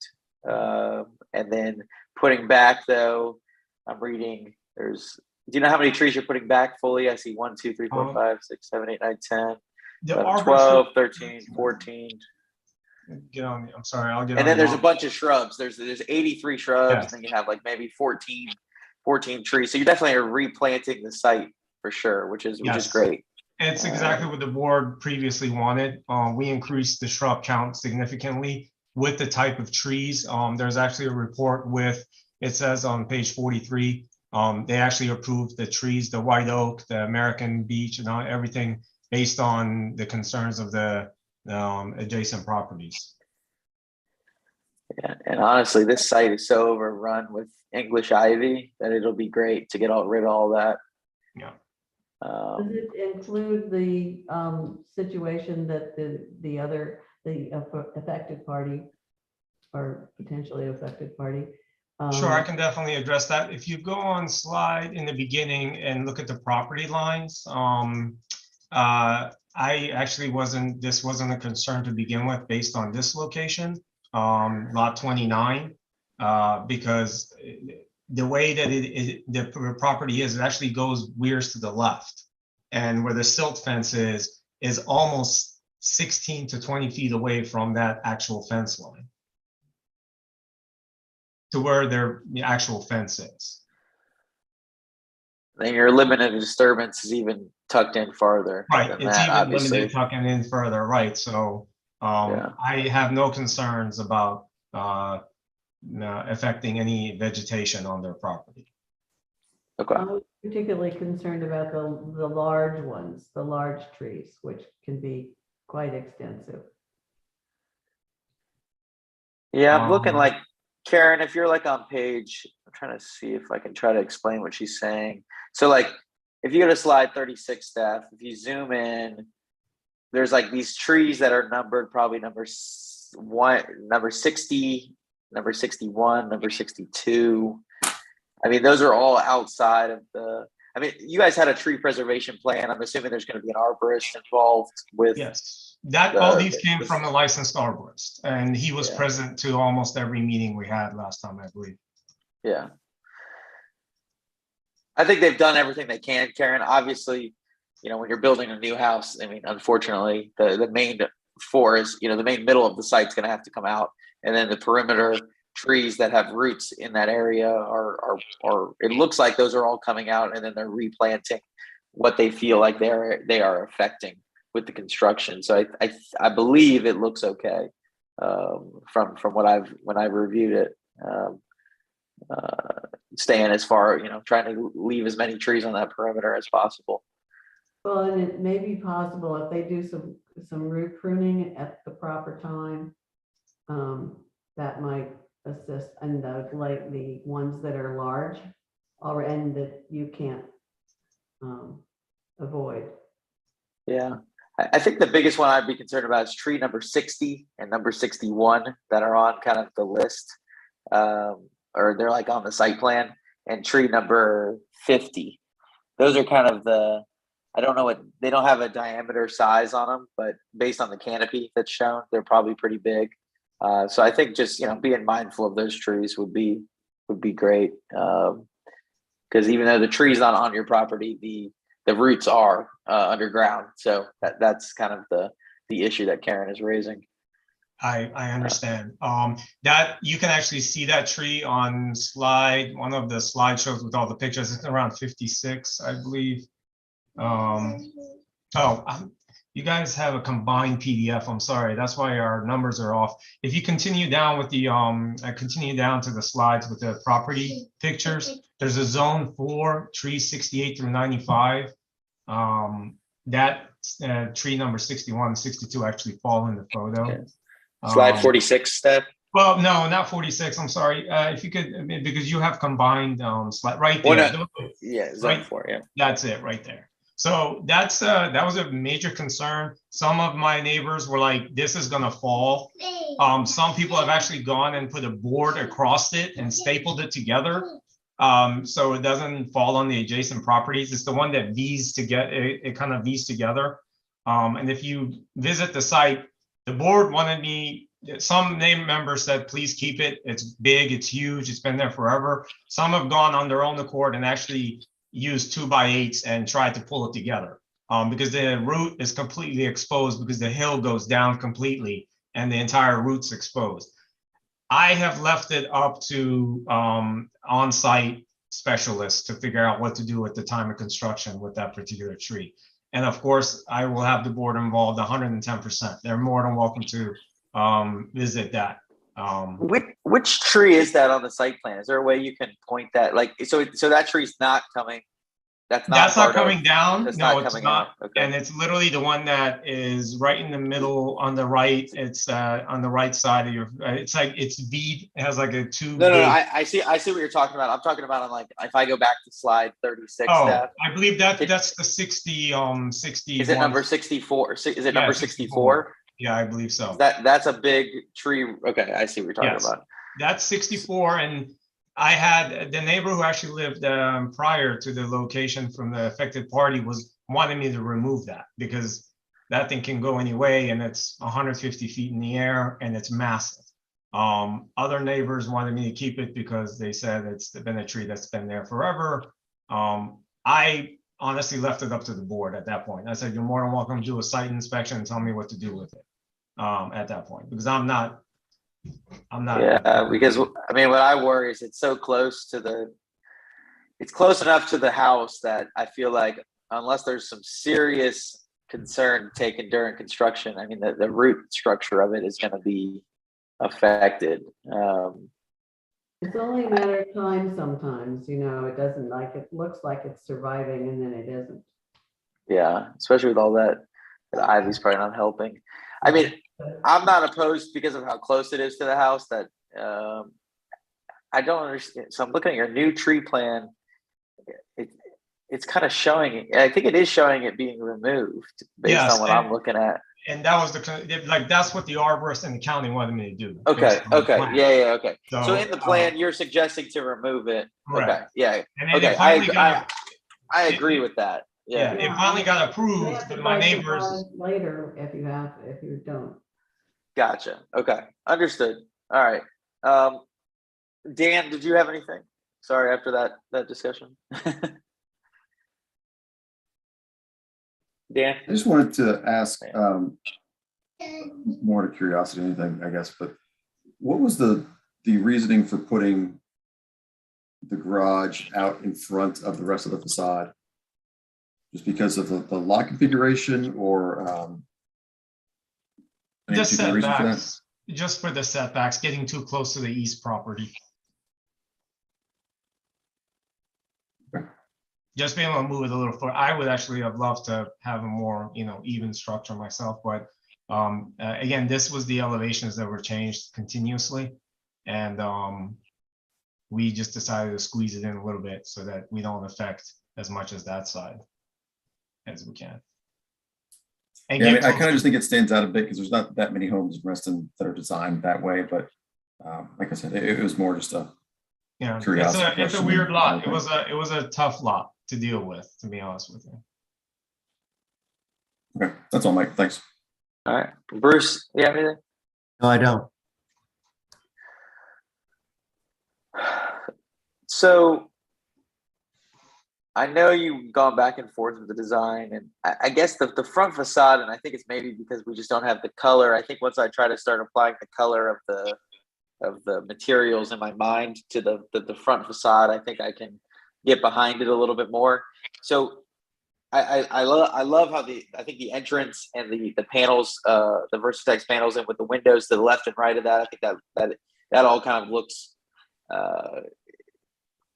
comparable to some of the other, it's well designed, let's put it that way. I agree with Dan where it feels like the garage just feels like this, almost addition to a new house, which, when you're building, and I'm sure you guys thought about it, but did you guys think of putting kind of a second, and I hate to make it bigger, but it almost feels like that garage needs like a bigger, a second story almost on it to kind of balance it out. I don't know.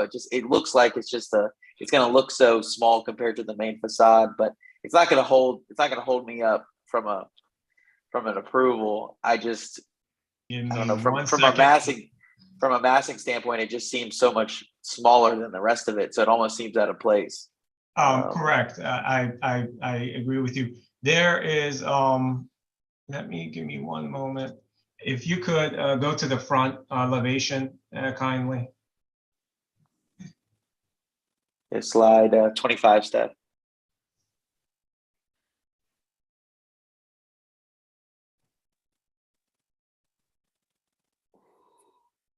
Oh, by the way, you guys are using one that you disapproved. This was the original disapproved one.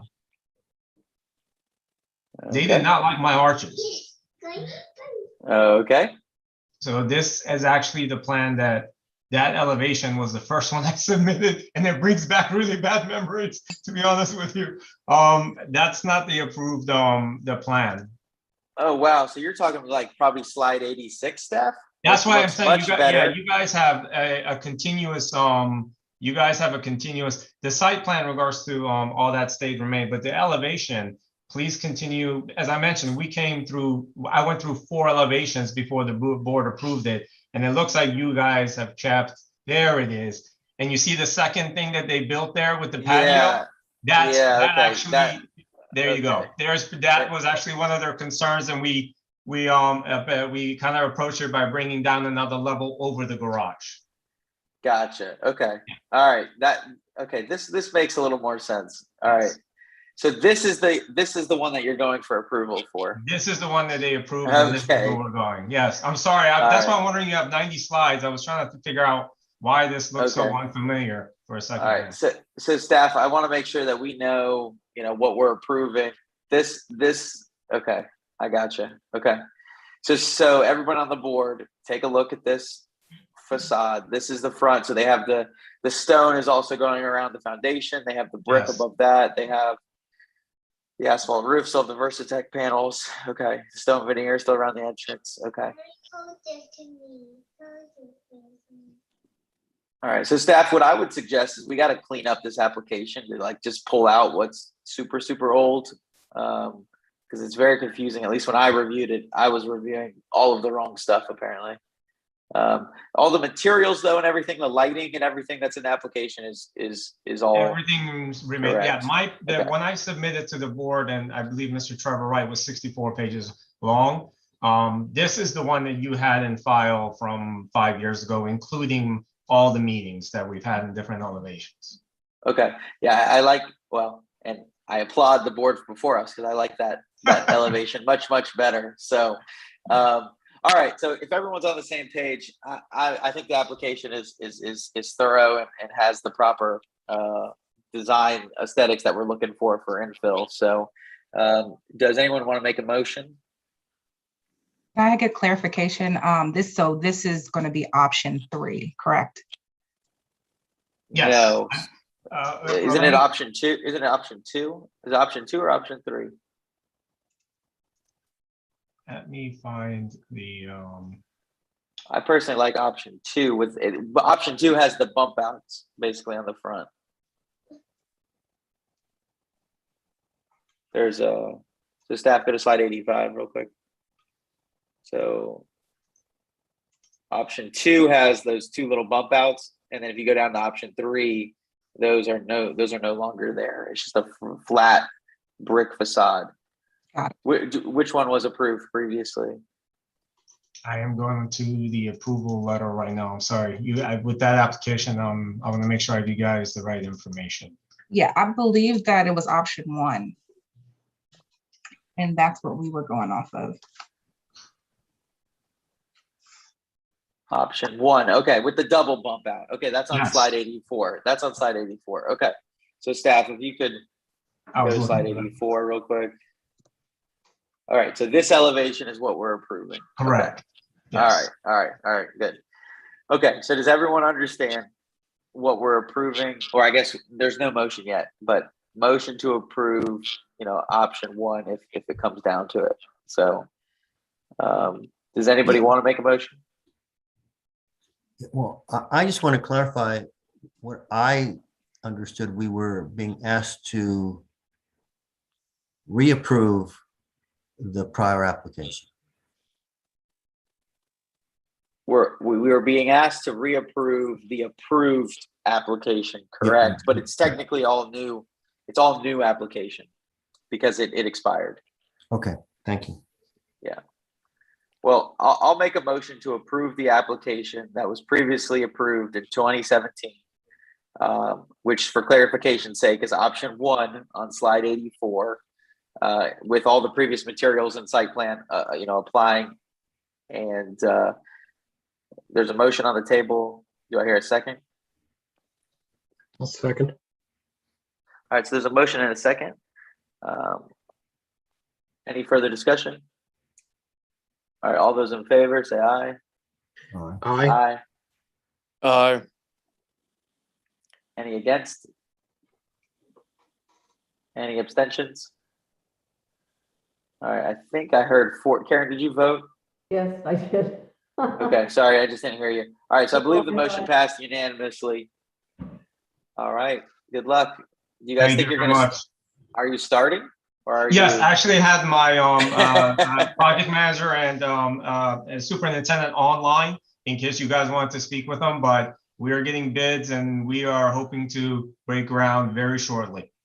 Awesome. Yeah, I mean, you guys, you obviously know the project very well. So you were very detailed in what you knew as the applicant. So I applaud you for the, I'm sure this has been tirelessly a number of hours dove into this. So I learned a lot about construction. All right, have a good night. Good luck. Thank you so much. All right, moving on to application K 1850 Cameron Glen Drive. This is for the demolition of the Cameron Glen nursing home.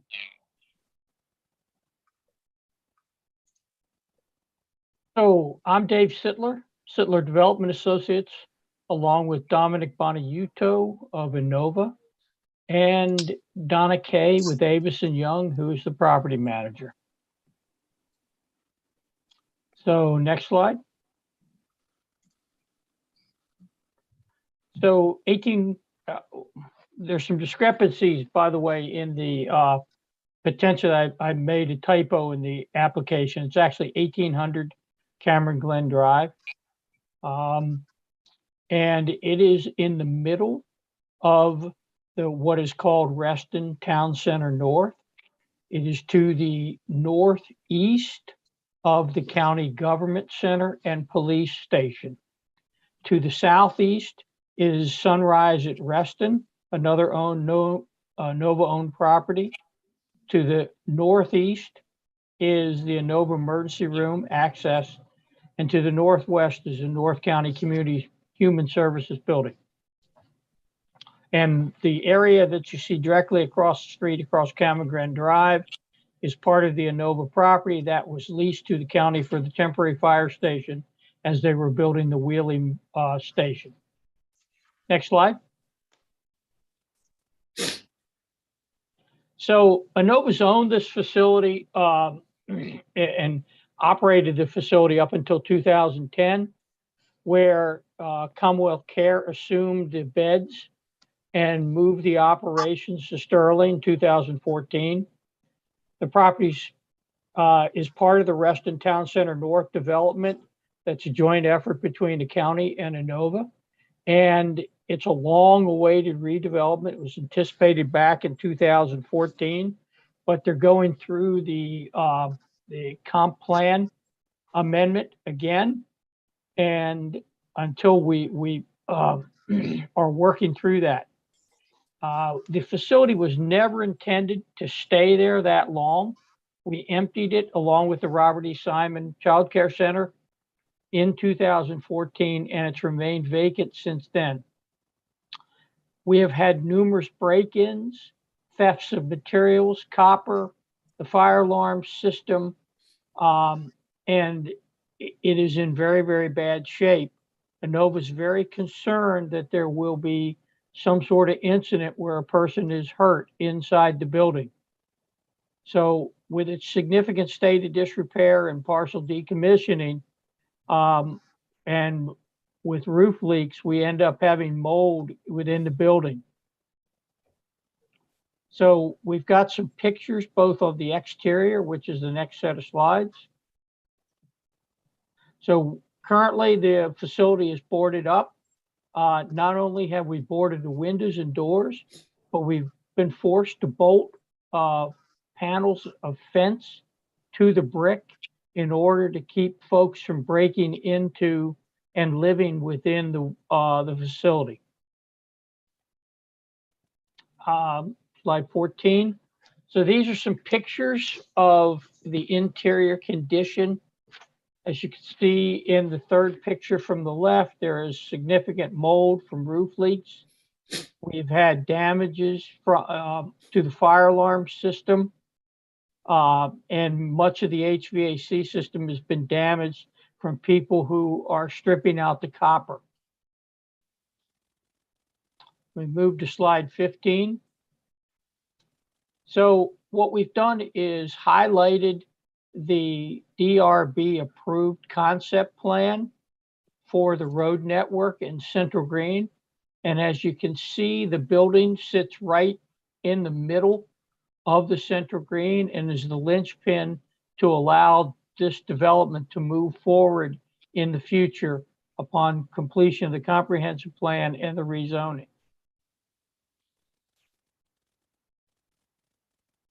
So this is our proposed rough grading plan. The building is a one-story facility with a partial basement. We're proposing to remove all the slabs and foundations, including the basement, and then grade at a 3-to-1 slope between the first floor and the area of the prior basement slab. A rough grading plan has been approved by Fairfax County. It has not been released yet, but it has been approved, and our conservation escrow has been posted. We go to the next slide, slide 17. As required, this shows in red the proposed trees that we're removing. We have worked with the arborist at the county to tighten up our limits of disturbance, which you can see in the heavy or the grayish dotted line. Those trees are all within that limits of disturbance, and we think will be damaged when we actually demolish the property. Next slide. So our contacts, and I guess they have blanked out our email addresses, but I'm assuming LaShonda has all that. So we're basically open to any questions. Great. Thank you, Dave. Staff, are there affected parties for this application? So no one registered.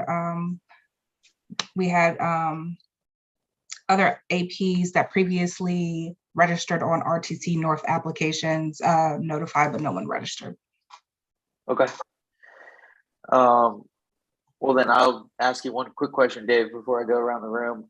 What about the site improvements that exist, like the sidewalks, the pavement, the kind of existing kind of drop-off turnaround? Is that all getting removed as well? And No, we're leaving all that, and we plan to put Jersey barriers on the north side. We're still working with the Fairfax County Public Schools. They have been leasing the rear parking lot for bus parking, and they've removed them now, but we are considering having them return to the rear parking lot.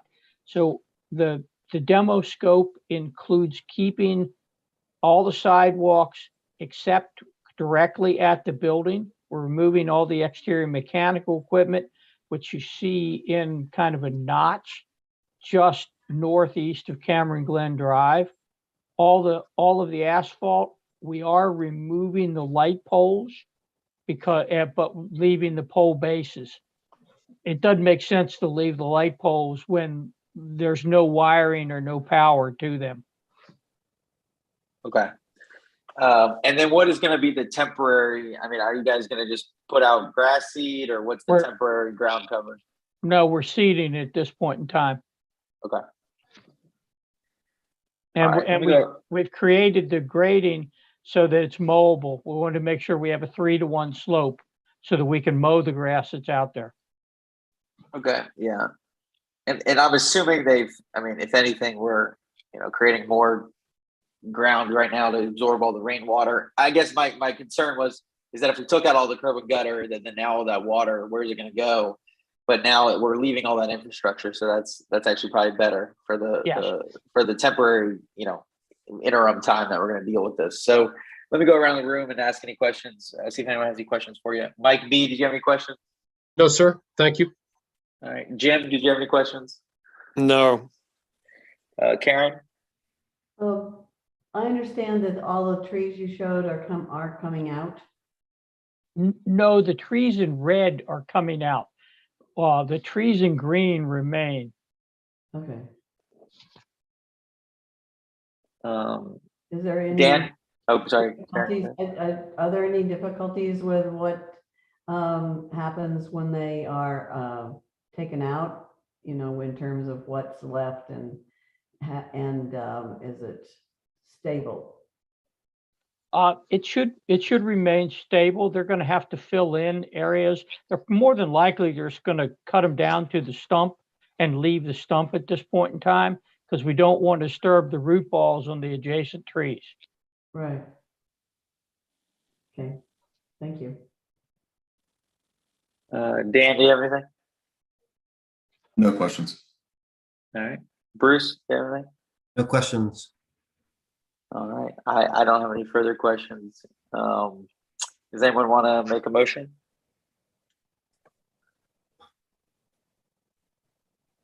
I'll move to approve the application as submitted. All right. So we have a motion to approve. Do I hear a second? Second. All right. We have a motion and a second. Any further discussion on the motion? All right. So all those in favor say aye. Aye. Aye. Aye. Any against? Any abstentions? All right, motion passes. Thank you, Dave.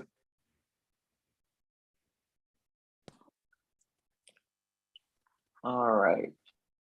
Moving on to application L for Chad's Ford cluster.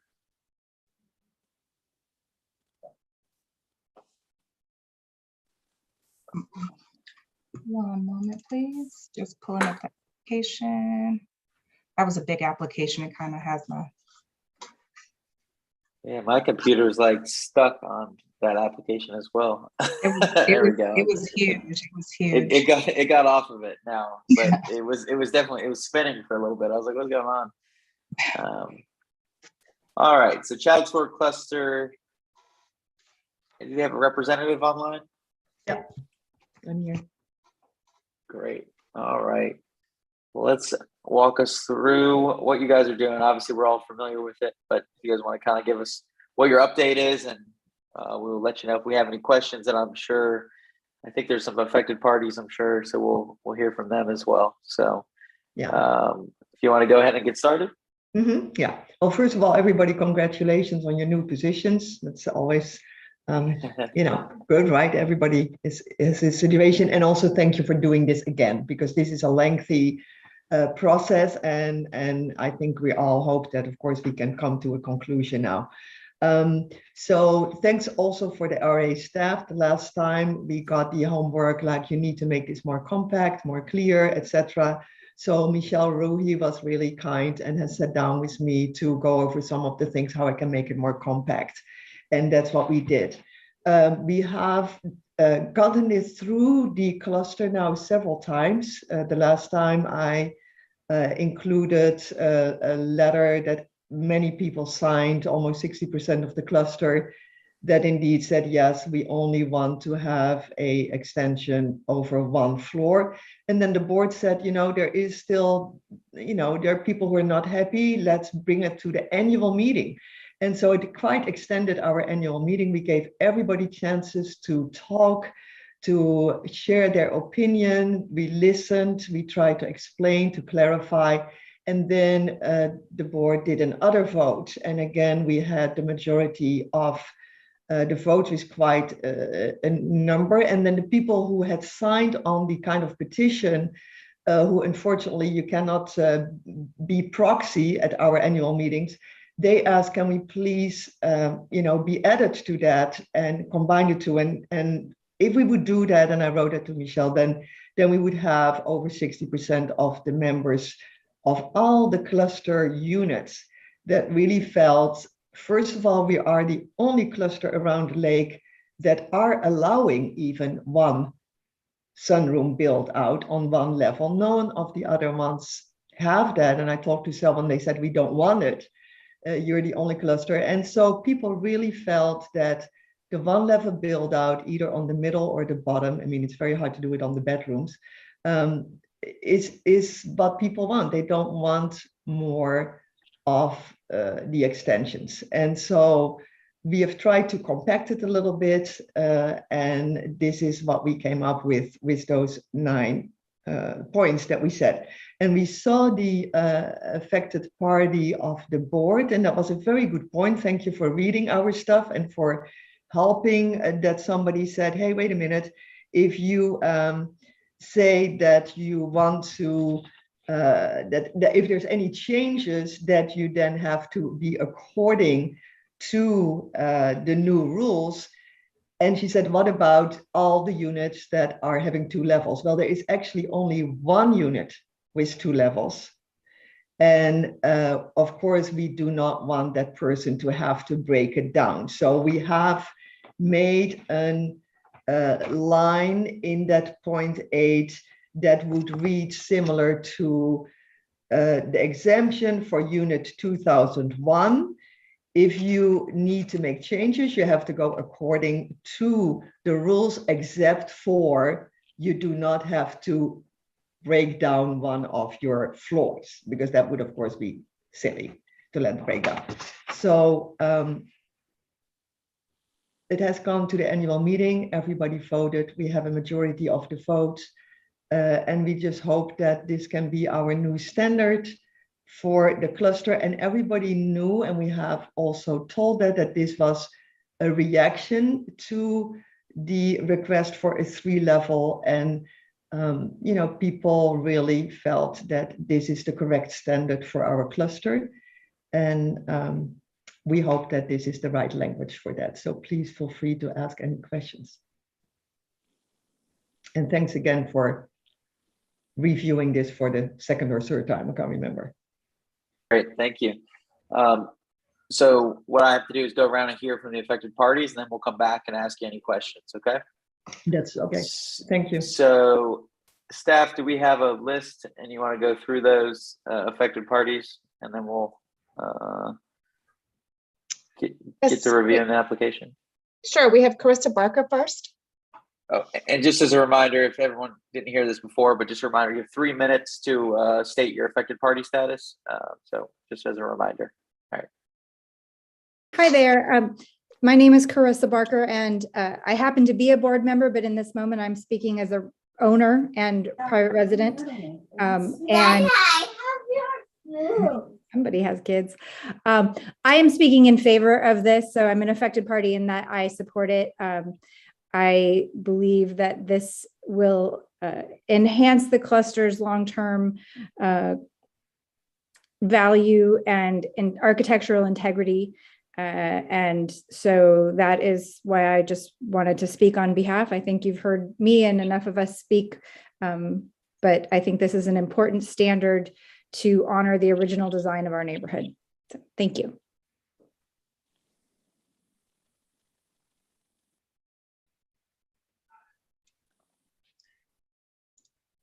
Next, we have Julia Krauss, or Julie Krauss. If she could unmute. Yeah, I'm here. Can you hear me? Yes. Hello? Oh, okay. The video apparently is off. Anyway, thank you very much for letting me speak. I do not plan on adding on to my house, but I think the standard limits the owners in a way that should not be held.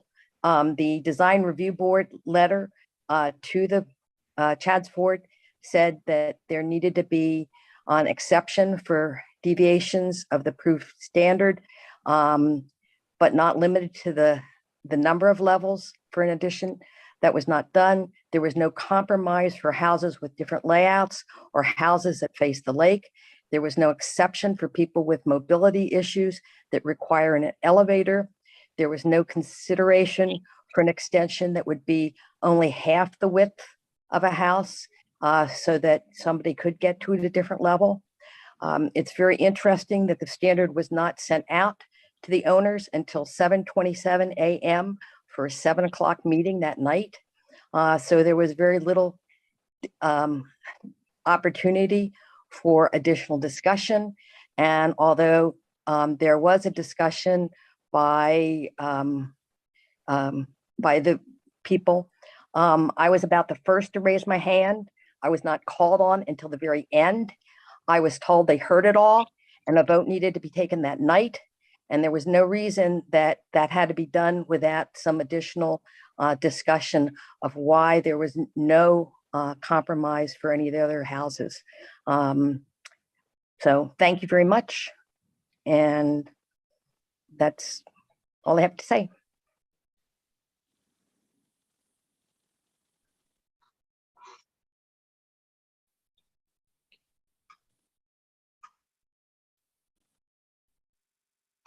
I don't believe we have any more affected parties, Michael. Okay. All right. Well, let me go around the room and see if anyone has any questions. And just to clarify, I think one wording that I wanted to see in the guideline, you guys still want the additions to be approved by the Reston Design Review Board, correct? This is just basically, these are kind of guidelines for you all that allow it, and then it'll eventually come to us for all approval though, correct? Okay. They're nodding their head yes. Anna's muted, but she is saying yes. All right. Let me go around the room. If you guys could unmute Anna, maybe she needs to unmute herself. Mike B, did you have any questions for the applicant? No, I didn't. Thank you, sir. All right, Jen, did you have any questions? No. Karen, do you have any questions? No. All right, Dan, do you have any questions? No. Bruce, do you have any questions? No, I do not. I think this is much better than what you guys had before. I think, we like clusters to police themselves. So you guys have, a majority that you guys want to have do this. So I'm not going to be the one to stop you. So I think I understand kind of where it's coming from. And hopefully, any future additions kind of have a little bit more clarity on kind of what they're allowed to do. And I think that'll help it. So is there any motion that anyone would like to make?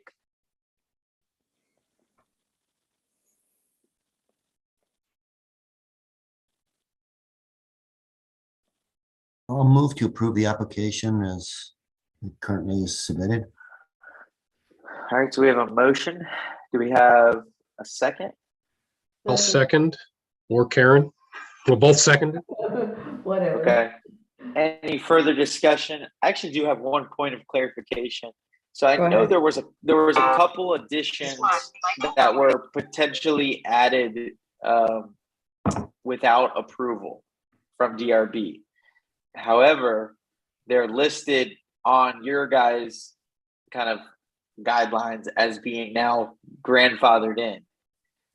Where, I guess, how does that stand with RA? As are we now also retroactively approving all of those as part of this application, or what? That's a good question. I checked that with Michelle, and I checked it with Michelle, and she said because that house has been sold, that's house number 2001, that has been sold 2 times. After that was done, this is a very old build out. That's a 2-level build out, and it was done like in the 80s or something. And the house has been already sold 2 times after that. And so the first time they realized, oh, this was never submitted and never approved. And then, well, what could they do? Break it down? So they just sold it. And then they sold it again. And I said, well, yeah, we can now not say you have to break it down. So then we said, okay. And so I discussed it with Michelle, and she said, yeah, you can't do anything then. And I talked with the owner, and he said, wow, I bought it like that, and somebody else bought it like that. So yeah, I don't know what the DRB rule is with that. But what about 2043 Chad's Ford? 2043, that is the downward. That I never heard from Michelle if that was approved, neither from 2058. These were the last ones I sent in, and she never said, oh, if it was approved or not. 2043. So it looks like 2058 had an approval. Okay, good. For what they did. It looks like 2043 did not have an approval. But we do have but there is a drawing. I don't know if the homeowner provided that, or I don't know if that property's been sold. So staff, how do we? That's indeed sold also with that addition, because I know the owner. So it was already there when he bought it. Yeah, in 2010, it looks like it was bought. Yeah. So staff, was that addition then approved for 2043? Can you guys weigh it? I guess what I'm worried, I don't want to. I mean, if the thing is grandfathered in the cluster, then I guess it won't come up anymore in a POA. Then we're retroactively approving all of these other additions that weren't approved previously. So I just want to clarify how that's working. Michael, can I ask? There is someone, M. Phillips? Can we ask her to see if she is an affected party? If she was a previous affected party? She is. She's the neighbor, I think. Yeah. Just asking her to unmute to see if she had any questions or comments. And then I also wanted to bring to your attention Cam's updated affected party statement about clarity here on page 23.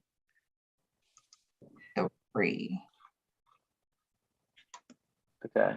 So first, M. Phillips, are you guys unmuted now? Yeah. Are you an affected party? I guess, do you want to make an affected party statement? Is more of the question. No, I think this is obviously a recurring issue. My neighbors have both applied for this position, and I've spoke my piece on it. I'm just was invited to listen in, and I have heard my opinion already stated by someone. So I just I'm interested and I appreciate that you're all here trying to do the right thing for us. Thank you. Great, thank you.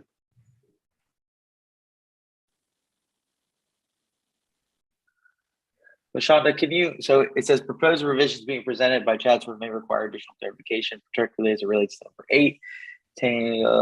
Those are required. Would such change requires existing 2 stories no longer be permitted? No, so we understand that one's already been.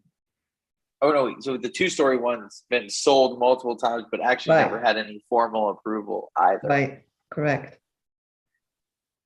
And yeah, we thought I mean, you can't ask somebody to break it down. And of course, the changes are only the outside. I mean, we cannot rule anything what people do on the inside.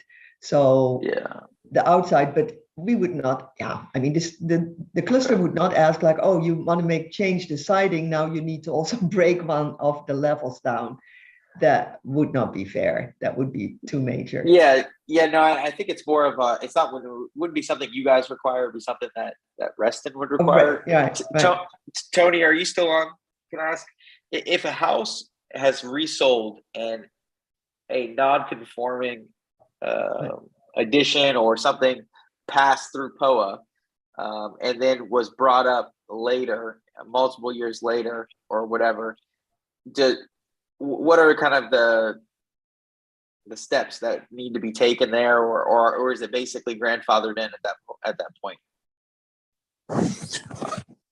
Speaking in generalities, if it's survived a resale inspection and was not noted, then it would not be effective. We would not have effective relief against a new purchaser. Okay, all right. That makes sense. All right. So with that said, I think all these things have gone through basically resales, and 2058 has an approval. So I'm okay with basically grandfathering in everything because of that. So that was there's a motion, there's a second. That was the further discussion. All those in favor of the motion say aye. Aye. Aye. Aye. Aye. Karen, did you vote? I didn't hear. I did. Aye. Aye. Okay. Any against? Any abstentions? I don't think I heard Dan. Dan, did you vote? I didn't hear you. Aye. Okay. Sorry. I see you on video now. All right. Motion passes. Can you let me know who's second? The motion?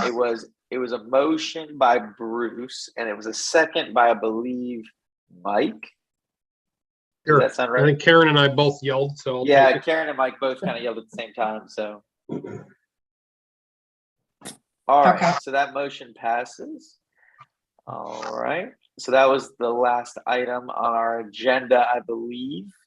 I think Jane sent me the agenda in the chat. Let me double check. We do have anything else left, or is that it? That is it. That's it. Okay. So the only thing I want to add before we adjourn, Jim and I had a great work session in person with the Lake Ann Fellowship House redevelopers on their new townhouses that they're proposing. And it just got me to thinking that it would be great to maybe, if people are open to it, to maybe do full board back in person. Keeping panels virtual, I think those go very efficiently that way. I think having a full board in person is a little bit better, especially when we have a lot more detailed applications, just to be able to look at materials and see models and just be able to kind of really get, like, to me, like the ring road tonight, we wouldn't have had kind of that mistake of what it was actually being approved if we, kind of was in person. I don't know what the feeling of the rest of the board is on that. For just taking basically full board back in the lovely, beautiful conference center of Reston offices, which many of you have not gotten to experience. Would you guys be open to that? Just kind of throwing it out there as an idea. Can I ask one question? Yeah. What was approved already? To what extent has I mean, I've heard that it is all the townhouses had already been approved. Correct. So the townhouses were approved, but they were coming in with some updated materials that they're going to be looking for approval. And we were also helping them make sure that they had a thorough application for when they did come back with all the lighting, the site lighting, the address numbers, the mailboxes, all these things that we want to see, especially for a new cluster such as that will be. And so we were kind of helping them get a good list of what they need to bring when they do come for their updated approval. So okay, so that's yeah, so we'll see it. It just would be helpful. Well, yeah, that's one prime example that I think, seeing that stuff in person, it just kind of helps it. To me, it helps the meeting move faster. I don't have to go around the room, and hear from everybody. I mean, I still do it. I still run the meeting kind of the same way, but to me, it'll move a little faster. Just my opinion. I think there's value to it being in person, but obviously we're a board here, so we can talk about it and see if you guys are open to it. This would just basically be for full board meetings, and it wouldn't be. It's probably too soon to do it for next month, but maybe starting in June or something, we could kind of go back to being in person. I don't know if anyone has any objections, likes the idea, hates the idea. I'm open all ears. So I'm in personally. I have no objection. Okay. This would be for the townhouses that you were talking about, as well as in general. Yeah, I'm saying in general. So I'm saying for all full board meetings for the third Tuesday of the month. Oh, okay. We typically do full board virtually. We would now do it back in person like they used to be back in the old days. That makes me sound old, but back in 2019, before the whole world closed, we used to meet in person, and it was to me it was beneficial to the applicants, to us, to the kind of staff. It makes it a little bit more, I don't know. I thought it was much more rewarding of a process. Let's put it that way, in person.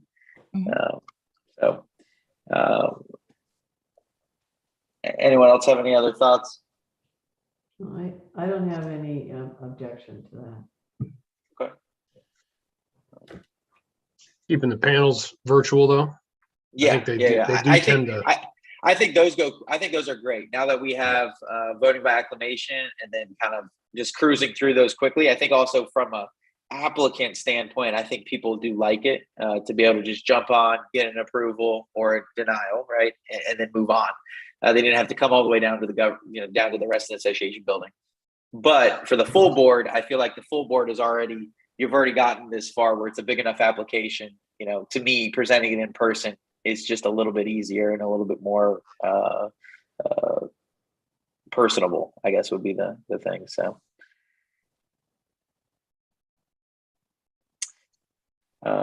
Anthony, Tony, just something for consideration. You don't have to make an absolute decision one way or another. I know staff is exploring hybrid options for the board going forward, where some members can come in virtually, some members can be in person. I want the board to understand you don't have to make a definitive decision that precludes anything else. You can at any time say, you know what, it's calling for snow next month, so let's go ahead and maybe do it virtually in February. Food for thought. You're not fenced in. Okay. And then also when you're saying hybrid, like if somebody wanted to join in virtually, have they have that capability now? I know there was talks about trying to do something like that, but is that possible where some of us are in person and some of it are video? I believe it's still being looked into, but I know that the board of directors was very interested in it. So I think I'll touch base with Cam and our CEO and see where we are with that. And we can get an email out to the DRB advising you of where we are with that. But it's something we're hopeful for in the future. Okay. And Jennifer, you have something? I just wanted to let you guys know that for the finance committee meeting, we have done hybrid meetings, and they've worked out fine. Okay, great. And also, Is it, do they do it on Zoom or, sorry to interrupt. I also just wanted to say hello and tell you I'm at least temporarily your new representative from the board. So wanted to tell everyone I've listened to you guys on YouTube. I usually do it after the fact, not during your live sessions, but I have listened to many of your meetings. So just wanted to say if you guys need me for anything, I'm here, and obviously Bob is returning from the board. So we're here if you need us. Okay, great. Thank you, Jennifer. But yes, from a finance committee meeting, we've had people in the room and we've had the Zoom sessions, and we've been able to bring things up on the screen, have people remotely attend, even from a member standpoint, they've been able to give comments. And it's great. Okay, cool. Yeah, that was going to be my next question about whether members can also kind of attend virtually as well, which it sounds like you guys have found a way to do it. So it sounds like staff will look into that a little bit. Bruce, were you about to chime in? Yeah, no, I believe, and consistent with what Jennifer's, I think, indicating, that we're still going to have members or applicants that have different perspectives about whether they want to be within a room or not. So if we can give, particularly for the applicants, the opportunity in the choice, I think that's good. Okay. Well, great. I maybe we can, I don't even know how we're technically operating now, if we're on an emergency order or whatever we want to call it. But it sounds like people are open to the idea, and I think especially if we could do hybrid, I think it makes sense. So Cam, LaShonda, if you guys could kind of let us know how that could pan out for a full DRB. I don't know if, obviously we have a little bit, maybe more members potentially that would need to attend virtually, and how that kind of would work and how we could do that. So you guys could look into that and just let us know. I think it would be great to try to get it going back maybe in June, to be back in person, to give us kind of 2 months to gear up for it. So anyways, you guys look into it, that'd be great. Sure, no problem. I want to say that in our cluster, we had looked into this, and there is a written, there is a policy of how that works. I mean, what you can do and what you can't do. A hybrid. Yeah. Okay. Cool. All right. Well, if nothing else, anyone want to make a motion to adjourn? I'll move to adjourn. All right. We got multiple motions. Anybody second it? I'll second it. All right. Awesome. All right. All those in favor, say aye. Aye. Aye. All right, guys. Thank you. Have a great night. Thank you, Thank staff, you. as always. Great job. Thank you. We will have another great year on the DRB. Awesome.